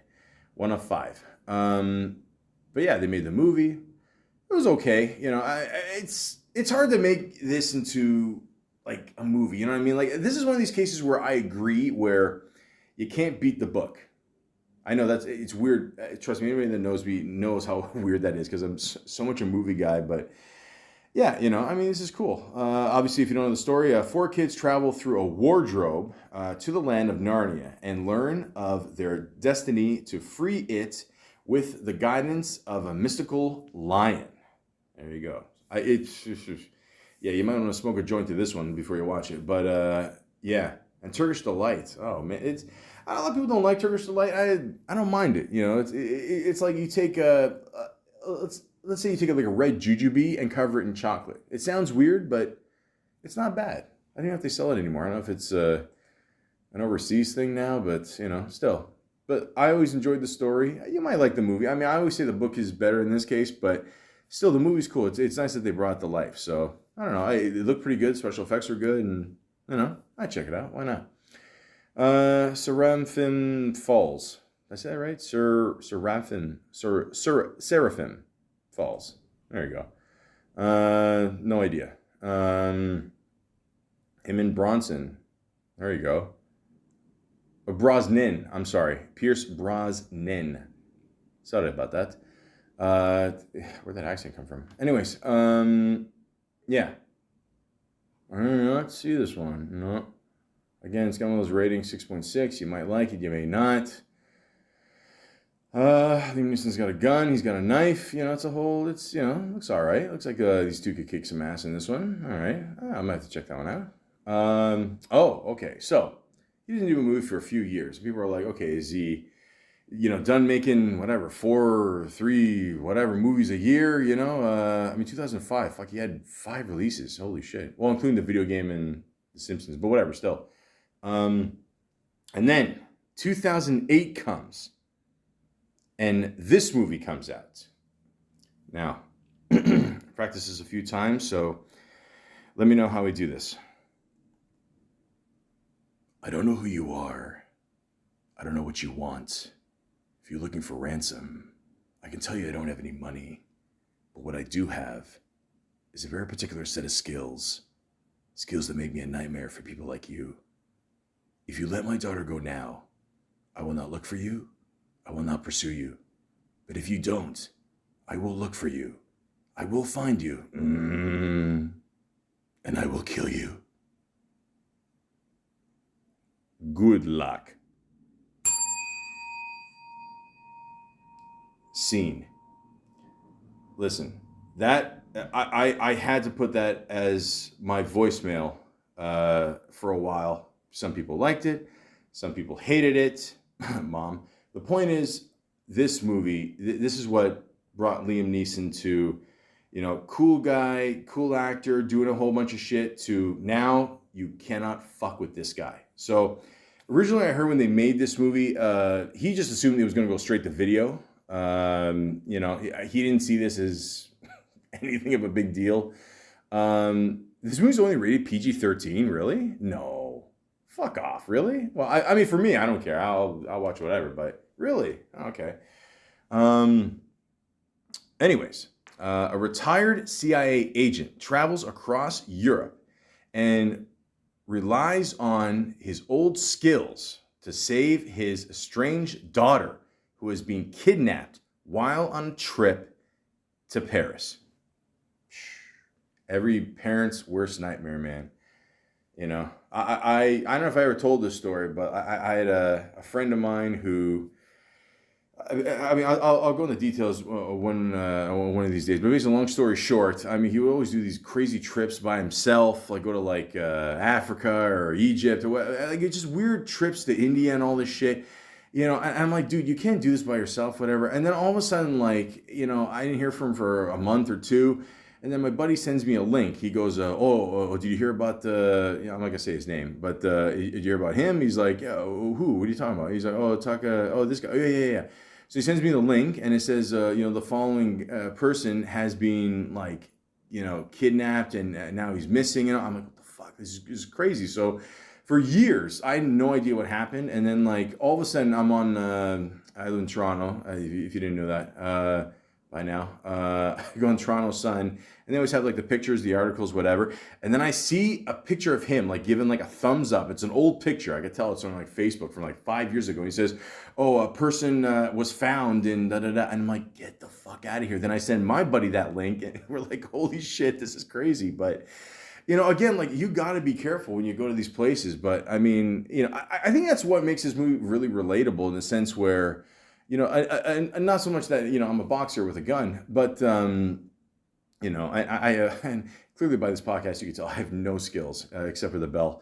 But if you're a parent, yeah, I mean, you're like, yeah, like I would want to get revenge too, and like get my daughter back and all this, and take it in your own hands and all that, and like this started this whole thing with Liam Neeson just becoming that guy, that badass, and at this point, I mean, this movie came out in like 2008, so at this point, how old was he? Like at least like 60 whatever, and I'm like, I mean, this guy's still kicking ass. I mean, this is crazy. So yeah, I mean, this is a really good movie. I mean, it took a lot of people just by surprise with this one, because it was promoted really well, and but at the same time it had a good word of mouth as well. So you got Maggie Grace in there as well, Famke Jason, I think I said that right. Jason, Linan Orso, a couple X-Men people. There you go. Yeah. So, yeah, this movie was it was pretty crazy, man. I'm not gonna lie. I'm actually curious to see how much it made in the box office. So, okay, yeah, budget was only $25 million, which a movie like this is nothing. I mean, even in 2008, that's absolutely nothing. Opening weekend already pretty much made its money back, $24 million, a little bit more. U.S. Canada gross, $145 million. Worldwide gross, $226 million off a $25 million budget. Holy shit. You bet your ass they're making another one. And, okay. The point is, the first one is awesome. I mean, this is great. Obviously, definitely... basically, when you hear Liam Neeson, like everybody just wants to give that speech, okay? By the way, I got that on the first take, so there you go. The point is, definitely in his top 5, probably the movie that, as soon as you hear Liam Neeson, you think Taken. So if you're a fan of Liam Neeson, you haven't seen Taken, you're not a fan of Liam Neeson. So you absolutely have to see this movie.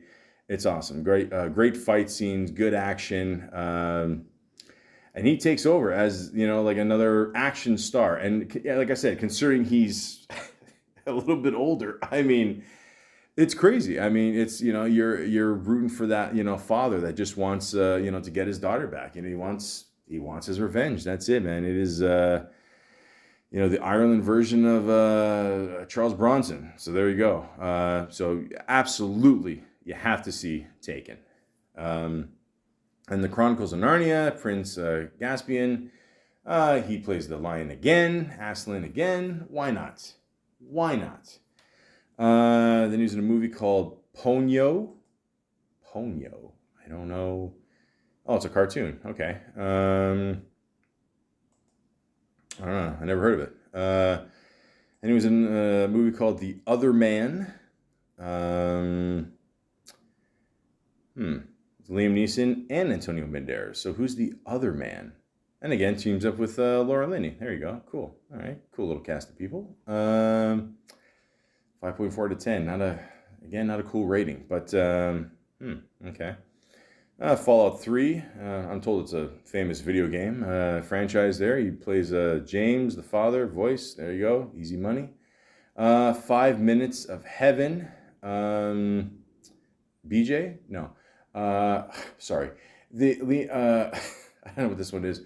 6.6 out of 10. That's okay. I don't know. I never saw this one. I don't know. Nope. Chloe. Okay. This is a good one. This is I think a remake of another movie. I enjoyed this one. I thought it was pretty good. 6.3 out of 10. It's not a bad rating. I mean, it's not, it's an okay little movie. It's got Julianne Moore in it as well. Amanda Seyfried. What does it say here? Suspecting her husband of infidelity.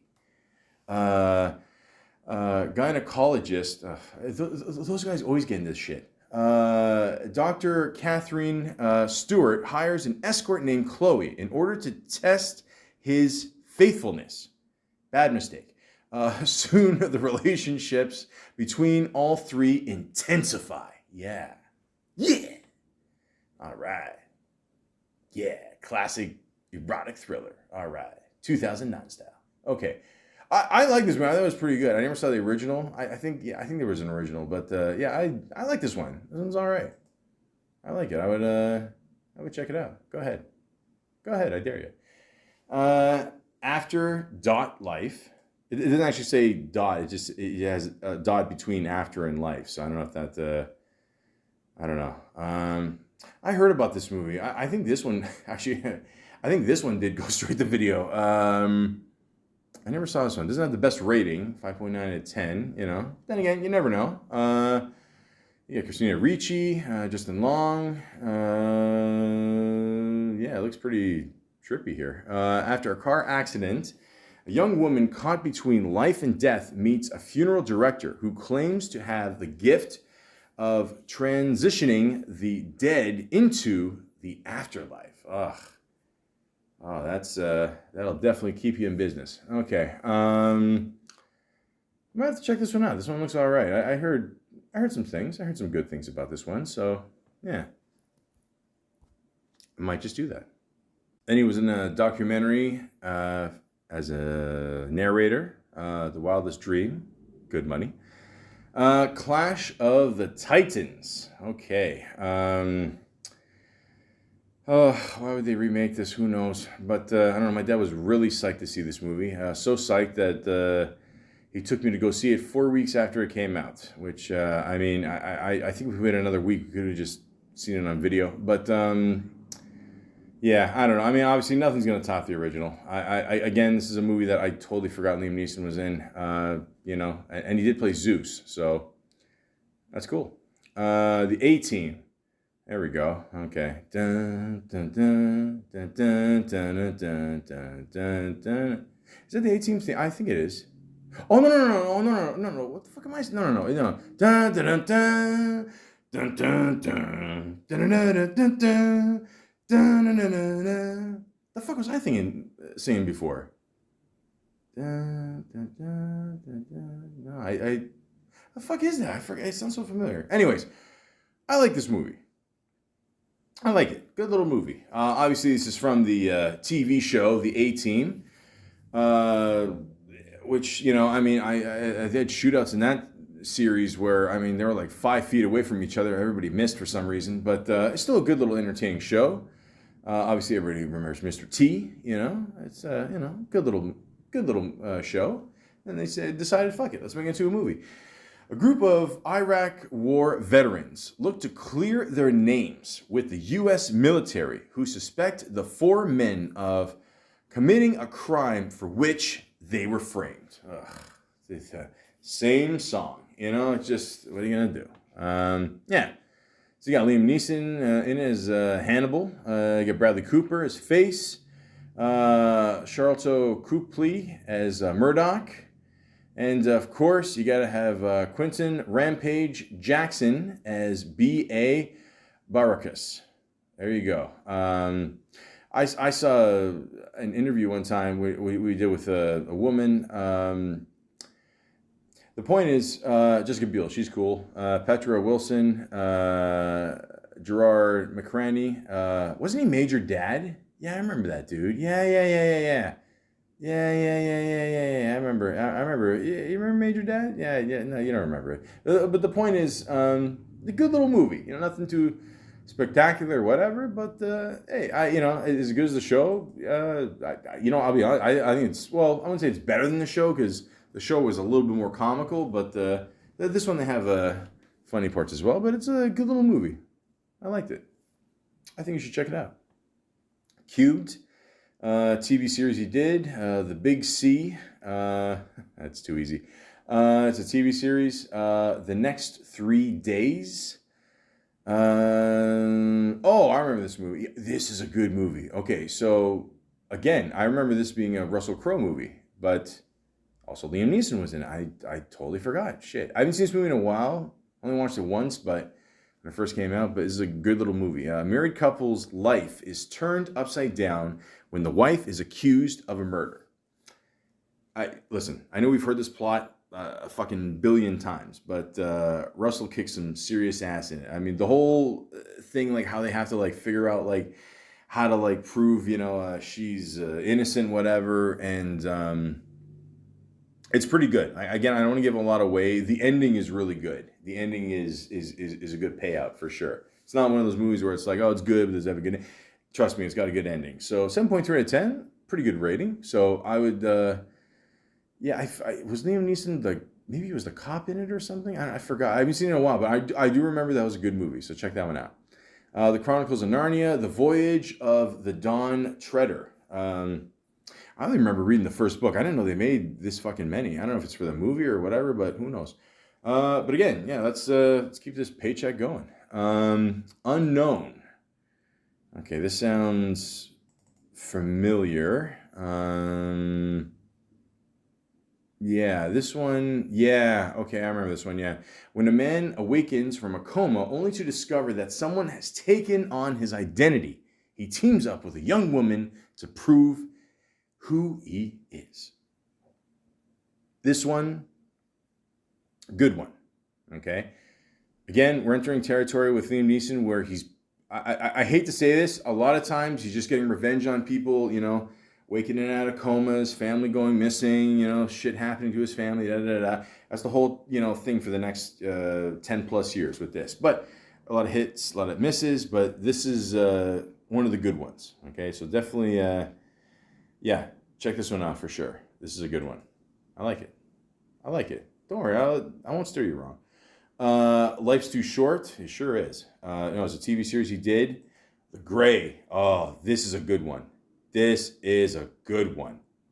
After their plane crashes in Alaska, 6 oil workers are led by a skilled huntsman to survival. But a pack of merciless wolves haunts their every step. So it sounds like a bullshit movie, but I'm telling you, this is a good fucking movie, okay? You want to see, like, who's going to survive and all that. It's cool to see, like, how they fend off all these wolves and shit. It's really good. 6.9 out of 10. Just give it a 7, okay? It's come on, just bump it up a few notches. Come on. This is a really good movie. And one thing to remember when you watch this, I'm not giving anything away, okay? The ending is good. And then they have the credits. There's a very important post-credit scene. Okay? So in the movie, all the credits right at the end, there's another scene. Because at the end, again, I don't want to give anything away. It's kind of, whatever. I'm not going to say anything. Just trust me. It's definitely worth seeing. But a lot of people don't know that there's a scene after the credits that involves the ending of, the ending. So just keep that in mind when you watch this movie. But this is a really, really good one. Yeah. So again, I'm not going to steer you wrong. Don't worry. It's good. You're in safe hands, guys. Wrath of the Titans. Once again, he plays Zeus.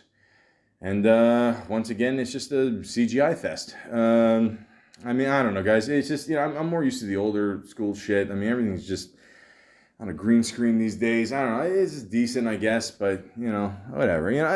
Again, if they want you to play Zeus, like, are you really going to say no? Of course not. So, come on. It's come on. Battleship. Don't tell me they made a fucking movie out of the board game. No. 5.8 out of 10. Oh, jeez. A fleet of ships is forced to do battle with an armada of unknown origins in order to discover and thwart. How do you say that word? Thwart? Yeah.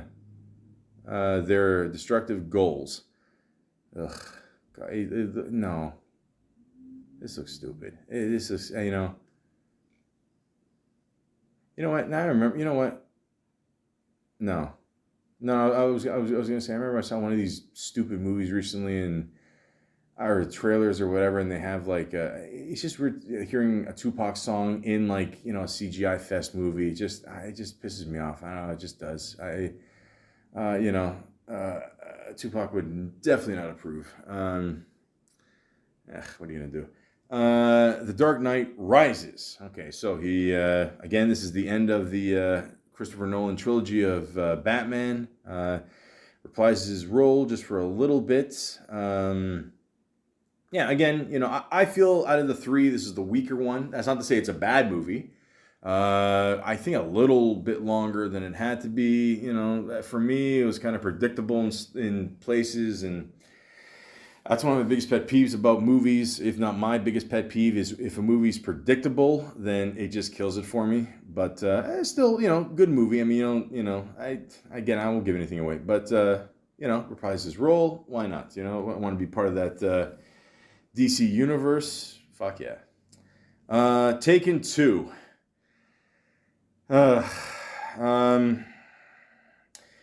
Yeah, when I really recommended Taken 1, I felt really strong about that movie. Yeah, this is pretty much the complete opposite. I remember, I think me and my dad saw the first one on video, because again, it was one of those like word of mouth things, still for a lot of people. I mean, it did make good money, don't get me wrong, but still a lot of people waited for video. We were one of them. But yeah, Taken 2, we went to go see in theaters, and what a piece of shit. I'm sorry. I mean, it's just no easy way to say it. It was horrible, man. I'm sitting there, I mean, I don't know. My dad liked Green Lantern, so of course he's going to like this one. But, I mean, I'm just sitting there. I'm like, dude, what the fuck happened? Like, yeah, this is just horrible, man. Yeah, so, I don't know. This one, his wife is taken instead of his daughter, and then, oh no, he's got to rescue his daughter. You know what? Who gives a shit? Just watch the first one, okay? The third one, God, they made a third one too. Jesus, I forgot. But yeah, this is a huge disappointment. I'm sorry. For me, it was just I don't know. I mean, oh God. Jeff Wayne's musical version of the War of the Worlds Alive on stage, The New Generation. Sure. Kumba. He did a voice for that. Third person. Oh, this is third person. Like it says. Again, he keeps getting all these beautiful women. Gee, it never ends. It never ends. 3 interlocking love stories involving 3 couples in 3 cities: Rome, Paris, and New York. Of course. This guy's just, it's just going 3 out of 10. What are you going to do? Still. Olivia Wilde, lovely woman.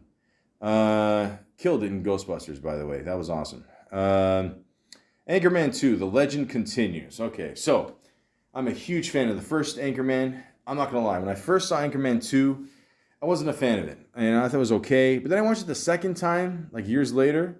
I thought it was all right. I mean, not nearly as good as the first one, obviously, but I thought it was all right. He plays a History Channel host, and he's uncredited. Why? I don't know. But the classic fight scene that they had in the first one with everybody there, this one, they just upped it. Lots of people there. It gave Will Smith to fight somebody without any, legal repercussions. He was good in this. It was funny. It was a nice little touch to put him in there. So, yeah, definitely check that one out. The Nut Job. Raccoon, he played a voice in that one. Non-Stop. Okay. I remember this one. Okay. Basically, he's just trying to save people on a plane. What is it here? An air marshal springs into action during the transatlantic flight after receiving a series of text messages demanding $150 million into an offshore account, or someone will die every 20 minutes. Oh no. This is actually a pretty good one. Yeah, like I think he's trying to figure out like who is the person sending all the messages on the plane and all that, and it's a good one. I like this. I liked it. I thought it was pretty good. I'm gonna stick to it. Julianne Moore, got her in there. Lupita Nyong'o. I hope I said that name right. Actually, yeah, we just mentioned Will Smith. She was the woman in that was watching awkwardly behind Will Smith there. Yeah. Keep my wife's name out your fucking mouth. She, like at first she was laughing, and then as soon as he got serious, she's like, "Oh, jeez." Oh, Will, what the fuck are you thinking? The point is, 6.9 out of 10, awesome. But seriously, this is a really good movie. This is one of his good ones. So, yes. They did the Lego movie because why not? Who doesn't love Lego? Bad cop, good cop, pa cop. What's a pa cop? French? I don't know. Star Wars: The Clone Wars. Who cares? Rev TV series he did. A Million Ways to Die in the West. Okay, so you know what?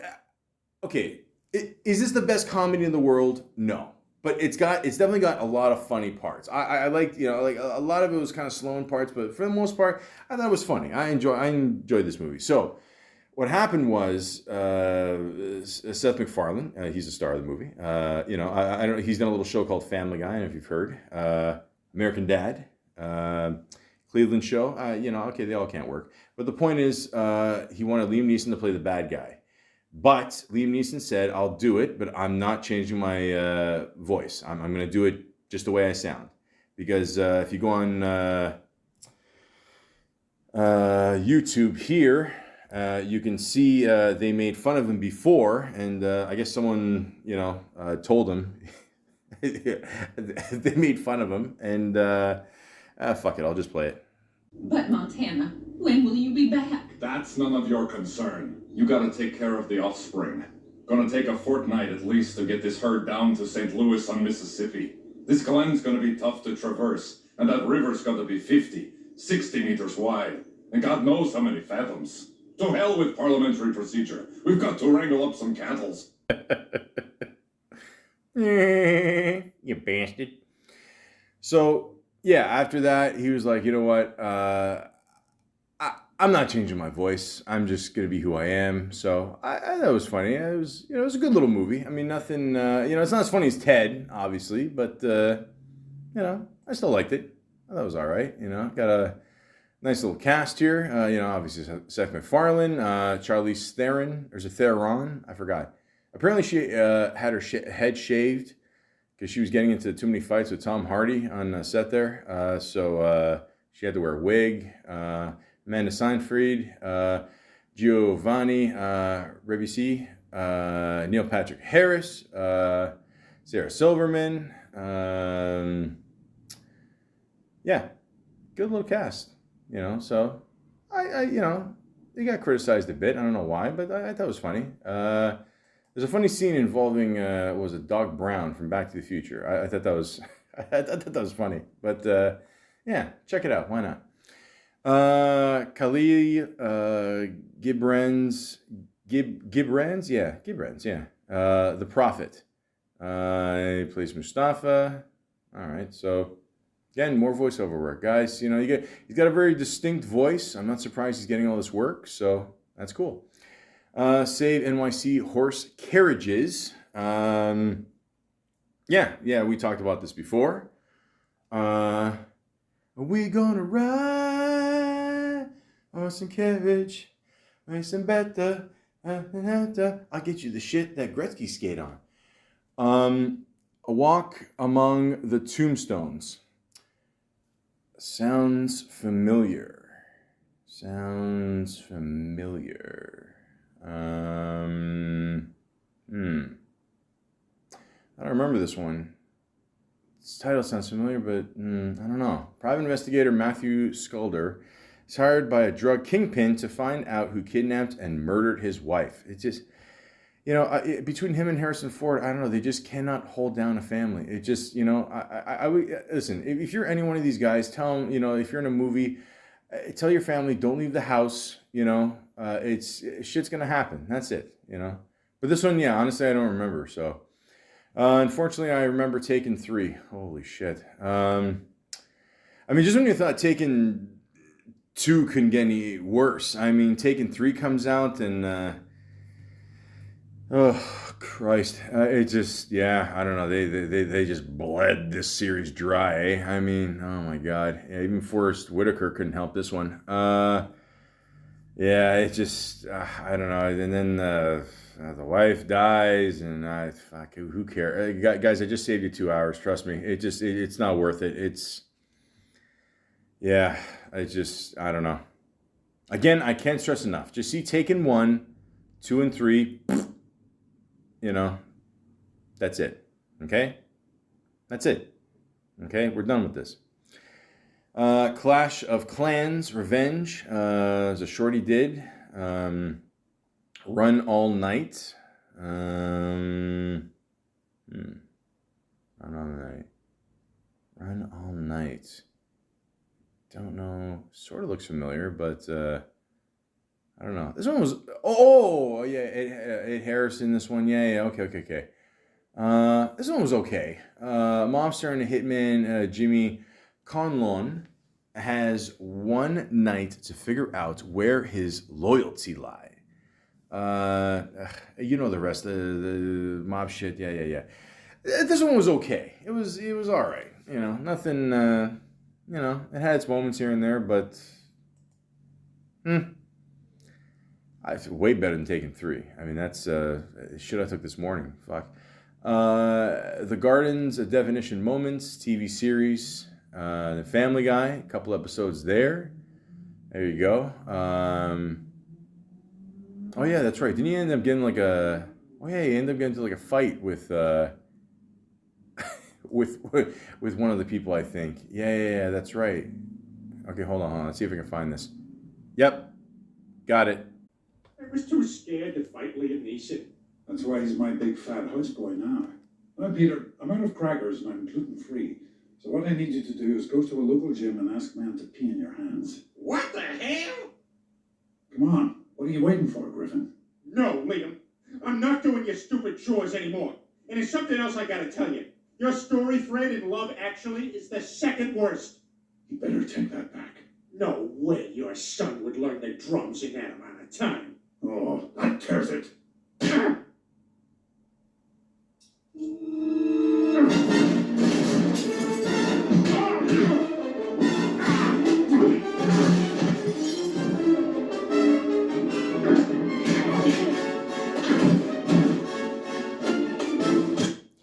Yeah, so just picture instead of Peter fighting a chicken for, the 12th time, he's fighting Liam Neeson. So I approve.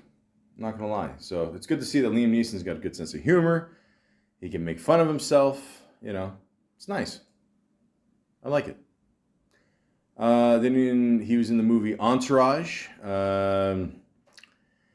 I heard they're going to bring back the show apparently because that movie just they gotta they gotta fix that. Ted 2, not as good as Ted 1. But it was funny because Liam Neeson did show up. The man does like his cereal. You can see the scenes. I can't play them all for you guys. You know what I mean? I got the Leaf game's gonna start soon, but good little cameo. And also after the credits, he again, keeping in the gray style. There's some more shit. So there you go. The Late Show with Stephen Colbert showed up there. Nature is Speaking. It's a TV short he did. A Christmas Star. He's a narrator in that one. Okay. The Huntsman, Winter's War. He's a narrator. Okay, so, all right. Okay, so just depending on the voice, I get it. That's cool. Why not? Inside Amy Schumer. I always enjoyed this show. I mean, I know she got a lot of shit because she got accused of stealing jokes or whatever, but I mean, that's a whole different subject for another day. I enjoyed her show a lot. He showed up in an episode of that. Battle for Incheon Operation Chromite. This is the weirdest title ever. What the fuck is this? Oh God, no idea. This is in it's in Korean. This is guys, this is what we probably call I work on the set for a few days, on a film overseas and get a nice little paycheck kind of movie. So there you go. Actually, did it get a good rating or 6.1? Yeah, okay. So, hey, what are you going to do? A Monster Calls. He played the monster, voice there. He's in a TV series, Dream Corp LLC. All right. Fair enough. And he was in the Martin Scorsese movie Silence. Yeah, I'm not gonna lie to you. I wasn't a big fan of this movie. I don't know. It's got some good people in it. It's got a couple scenes here and there, but I don't know. I got Andrew Garfield there. Worst Spider-Man ever. Adam Driver, Liam Neeson. Obviously. Yeah, I don't know.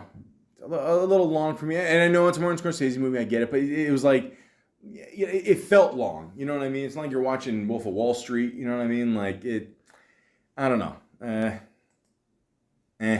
don't know. Not his worst, not his best, so. Red Nose Day, Actually, TV short. Life in Black, TV movie. Mark Felt, The Man Who Brought Down the White House. The hell's this? The story of Mark Felt, who under the name Deep Throat. Sorry. It's the heat, guys. Sorry. Help the journalists Bob Woodward and Carl Bernstein uncover the Watergate scandal in 1972. Oh, okay. That was fucked up. I don't know. I think Nixon is. I think the guy was on another level thought process wise, but 6.4 out of 10, the best rating, but all right. I always wonder what he looked like with white hair. The Orville TV series again. Seth MacFarlane. There you go. Daddy's Home 2. He plays himself. I don't remember that. Really? He played himself in that movie? Huh. I don't remember. The Commuter. It doesn't sound as scary, when you're, I don't know. The Commuter. All right, that sounds better. But, okay, I think I remember this one. Yeah, this one, I don't know. Again, how scary is a Commuter? I'm just throwing that out there. The Ballad of Buster Scruggs. I remember this movie. Yeah. This movie was all right. It was a good little comedy that they did on Netflix here. It was all right. Yeah, I had Joel and Ethan Coen, of course. Mentioned The Big Lebowski before, classic. And then you got Widows. Widows. Oh yeah, I just talked about this movie with something else, didn't I? Yeah, it was okay. This movie, it's all right. So it's one of those movies that's got a bunch of people, and then all the stories get connected or whatever. It's okay, not bad. Nothing not that memorable, but it's decent. Cold Pursuit. Okay, so. This is where it all started. I'll be honest with you. like, I didn't think this movie was that good either. I don't know. My dad loved it. I wasn't. I don't know. I wasn't really feeling it, to be honest with you. I don't know. Yeah. So I don't know, but I don't know. Yeah, but you know, it. He didn't slow down his career at all. He's still doing a lot of shit. Men in Black, International. I don't think so. Ordinary Love. You know, again with the whole romance novel pose. Okay, there you go. Oh, I love you, honey. Oh, I love you too. Okay, whatever. Star Wars Episode IX, which I believe is what's IX? I forgot. I mean, is that 11? I guess because X is 10. Yeah, The Rise of Skywalker. Made in Italy. Made in Italy. I don't remember this one. No. No, I don't. No. No, I got nothing. Honest Thief. No such thing. I don't know this one. No, didn't get the best rating. 6 out of 10. The Marksman. Marksman. No, didn't see this one either. 5.6 out of 10. The Ice Road. Yeah, unfortunately I do remember this one. This movie, I gotta be honest with you, this is one of these movies that you gotta really turn your brain off this one. I mean, 5.6 out of 10, you're not gonna expect much. Poor Lawrence Fishburne. I mean, the guy's barely in it. Yeah. Like, again, I don't want to give away what happens to him, but yeah, this is, you know, the whole point is he's a truck driver. They're trying to get over some ice or something, and it's not as strong as they think, or they think they can make it. Blah, blah, blah, blah, blah. It's just again, you got to be like the Terminator 2. You know, just pull the chip out and just, you know, just stare. That's all, and just, you know, it's. Yeah, not good. Sorry. Not, nah. Then you got Black Lights. Again, there's such a good joke there. I'm not going to touch it. But 4.7 out of 10. Yeah. Okay, I mean, he's still working, but it's not the, you know, okay. Dairy Girls, spelled Derry, TV series he did. Then Memory. I don't know. I never saw this one. Again, not the best rating, you know.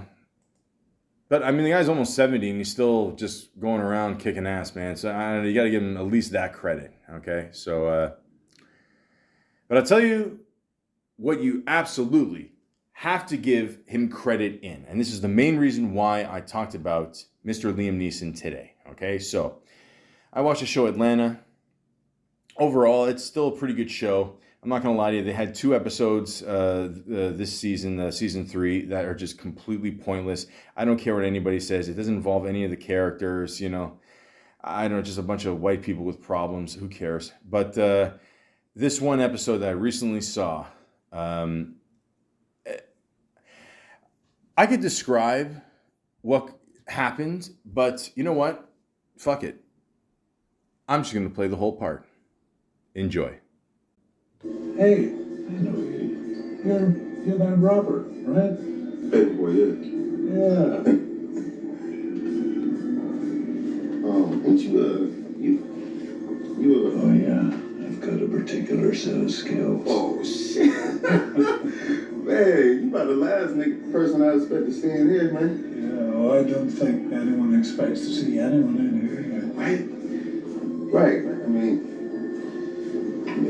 this place is like weird, right? Like it's weird. I mean, I ain't never been to a place like this before. It's unreal, all right.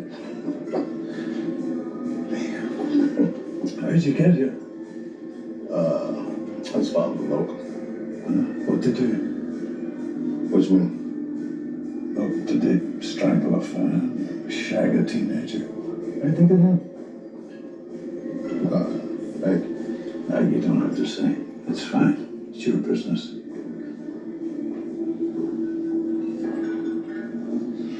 You might have heard or read about my transgression. You know, what I said about what I wanted to do to a black guy, any black guy, when I was a younger man in London. A friend of mine had been raped, and I acted out of anger.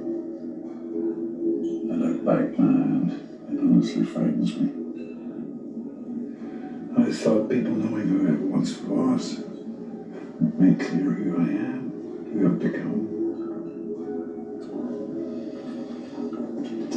But with all that being said, I am sorry. I apologize if I hurt people. Well,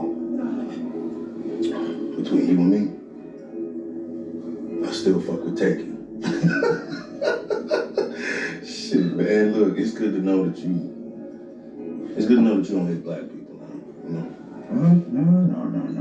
I can't stand the lot of you. Well, now I feel that way.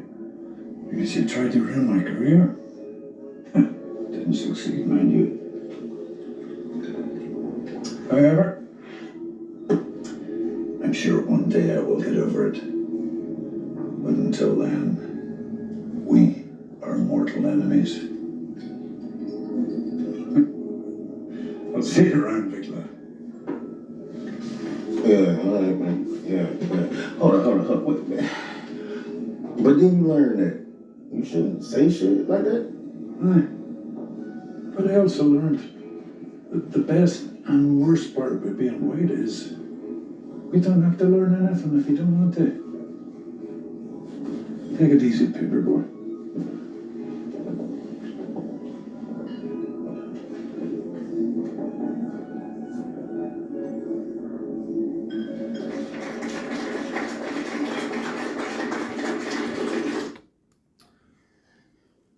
Best TV cameo ever. Now, clearly, he's just playing a character on, the whole situation there that I played in the beginning there that happened a few years ago. Also, I found it interesting that the character Paperboy, he lifts up his drink, and on the napkin, it says Cancel Club.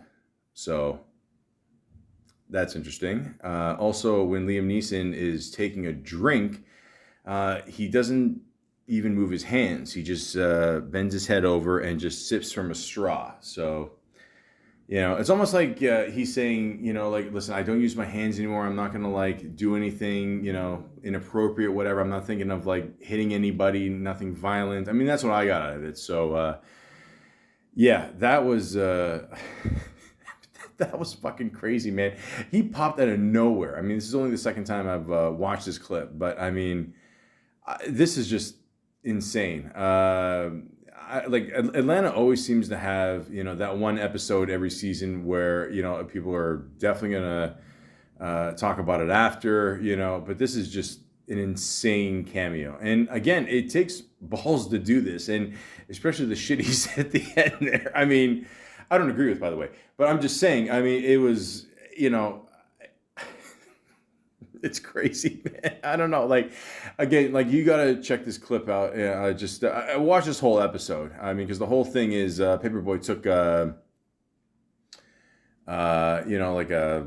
whatever, some kind of cookie with weed in it, I assume, whatever, because they're overseas, touring. And it's... it's pretty crazy. Brian Teray Henry, by the way. I'll forgive him for the Eternals, but he's great in this series as always. Lakeith Stanfield, great. Donald Glover, of course. I did a couple podcasts about him. The guy's a genius. I think this almost makes up for the two bullshit episodes there. But Zazie Beetz, she's great too. This is a really good series. But I'm not surprised they would do something like this with this show. You really never know what to expect with this show. That's the thing. It's almost like I mean, the first season of Atlanta, I always said was like it just gives you literally the taste of Atlanta, like how the atmosphere is like, the surroundings, all that. The second season is almost like to me, in my opinion, it's almost like a Black Seinfeld. And this one is just interesting. It kind of goes like back and forth. They got the 2 episodes there that, I thought were just completely pointless. That's just me. I don't know. I mean, I get it. They want to try something different, but if it doesn't involve the characters, I don't, like I might as well just watch another show. That's just me, but, whatever. But yeah, other than that, great season so far. And again, this was just, this came out of fucking nowhere, this cameo. So, if you're a fan of not the average show and just, you want to see something different, and you definitely got to check out Atlanta. And you absolutely have to see this cameo. I mean, it is just fucking crazy. So kudos to Donald Glover to make this happen. Liam Neeson, clearly he's got a good sense of humor about this. And But again, guys, I don't want to see any more bullshit episodes, please. I think there's like one more episode. I'm assuming it's going to be 10, season, whatever. Please don't end it like that. And end it with all the characters, please. That's all I ask, But yeah, this is an excellent show. Definitely check it out. And again, he, like he said, it hasn't stopped him. He's still got 6 things ahead here. He's got a movie coming out called Retribution. That's in post-production. Bank executive receives a bomb threat while driving his children to school that his car will explode if they stop and get out. This sounds familiar.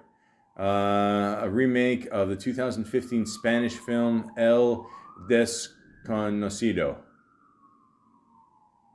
There it goes now. Okay, so he's got that. Marlowe. Again, post-production. A bad business and loneliness is taking its toll on private detective Philip Marlowe. A beautiful blonde arrives and asks him to find her ex-lover, which proves to be just a small part in a bigger mystery. I think we've seen kind of this like film noir thing before. Detective, sexy lady comes in, need your help, then there's more to the story. Okay, it's cool. Hey, as long as there's good acting, good little story, let's see what they can do.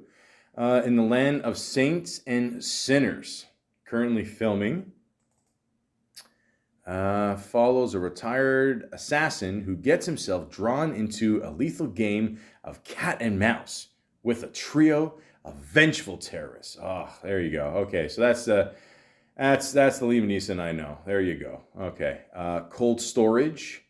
Canada, we call it a freezer. A virus stored in a government facility gets out and wreaks havoc on the world. Oh, that's a classic 90s plot right there. Charlie Johnson in the Flames. A political thriller about an American journalist who travels to Africa to hunt down a murderous colonel. I'll get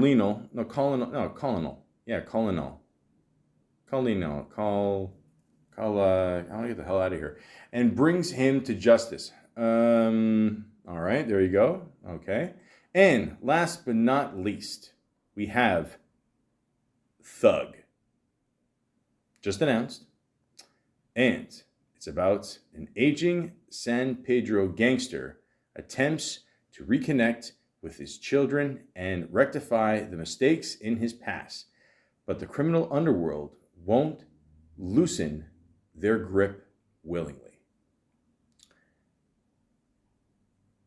There's no way he's playing a San Pedro gangster. There's no way. No. He's got to be like the bad guy or something, or no. I mean, it doesn't even say. It just says Liam Neeson. That's it. It doesn't say what his character is. Is Jesse Smollett in this movie, or Charles Barkley? Your thoughts? Let me just tell you something. What's that? Do not commit crimes with checks. Come on, man. You cannot. If you're gonna break the law, do not write a check. Don't commit. Yes, Jesse. You wasted all that damn time and money. You know what you should have did? What's that? Just went out to Liam Neeson's neighborhood. Could have solved all your damn problems. These guys are literally stealing TNT's money. But the point is, you know, let's not remember Liam Neeson for this shit, okay? I mean, okay, like, you know, he shouldn't have said that. This is when he was younger, you know, but look at all the great shit he's done, okay? Okay, a couple conklers, you know, it is what it is still, you know. But he was in Taken, man. I mean, come on, like, what more do you want, you know? I mean, the movie kicks ass. Second, third one, you know, oof, get boots. But, Malakias. But the first one is fucking awesome. And, you know,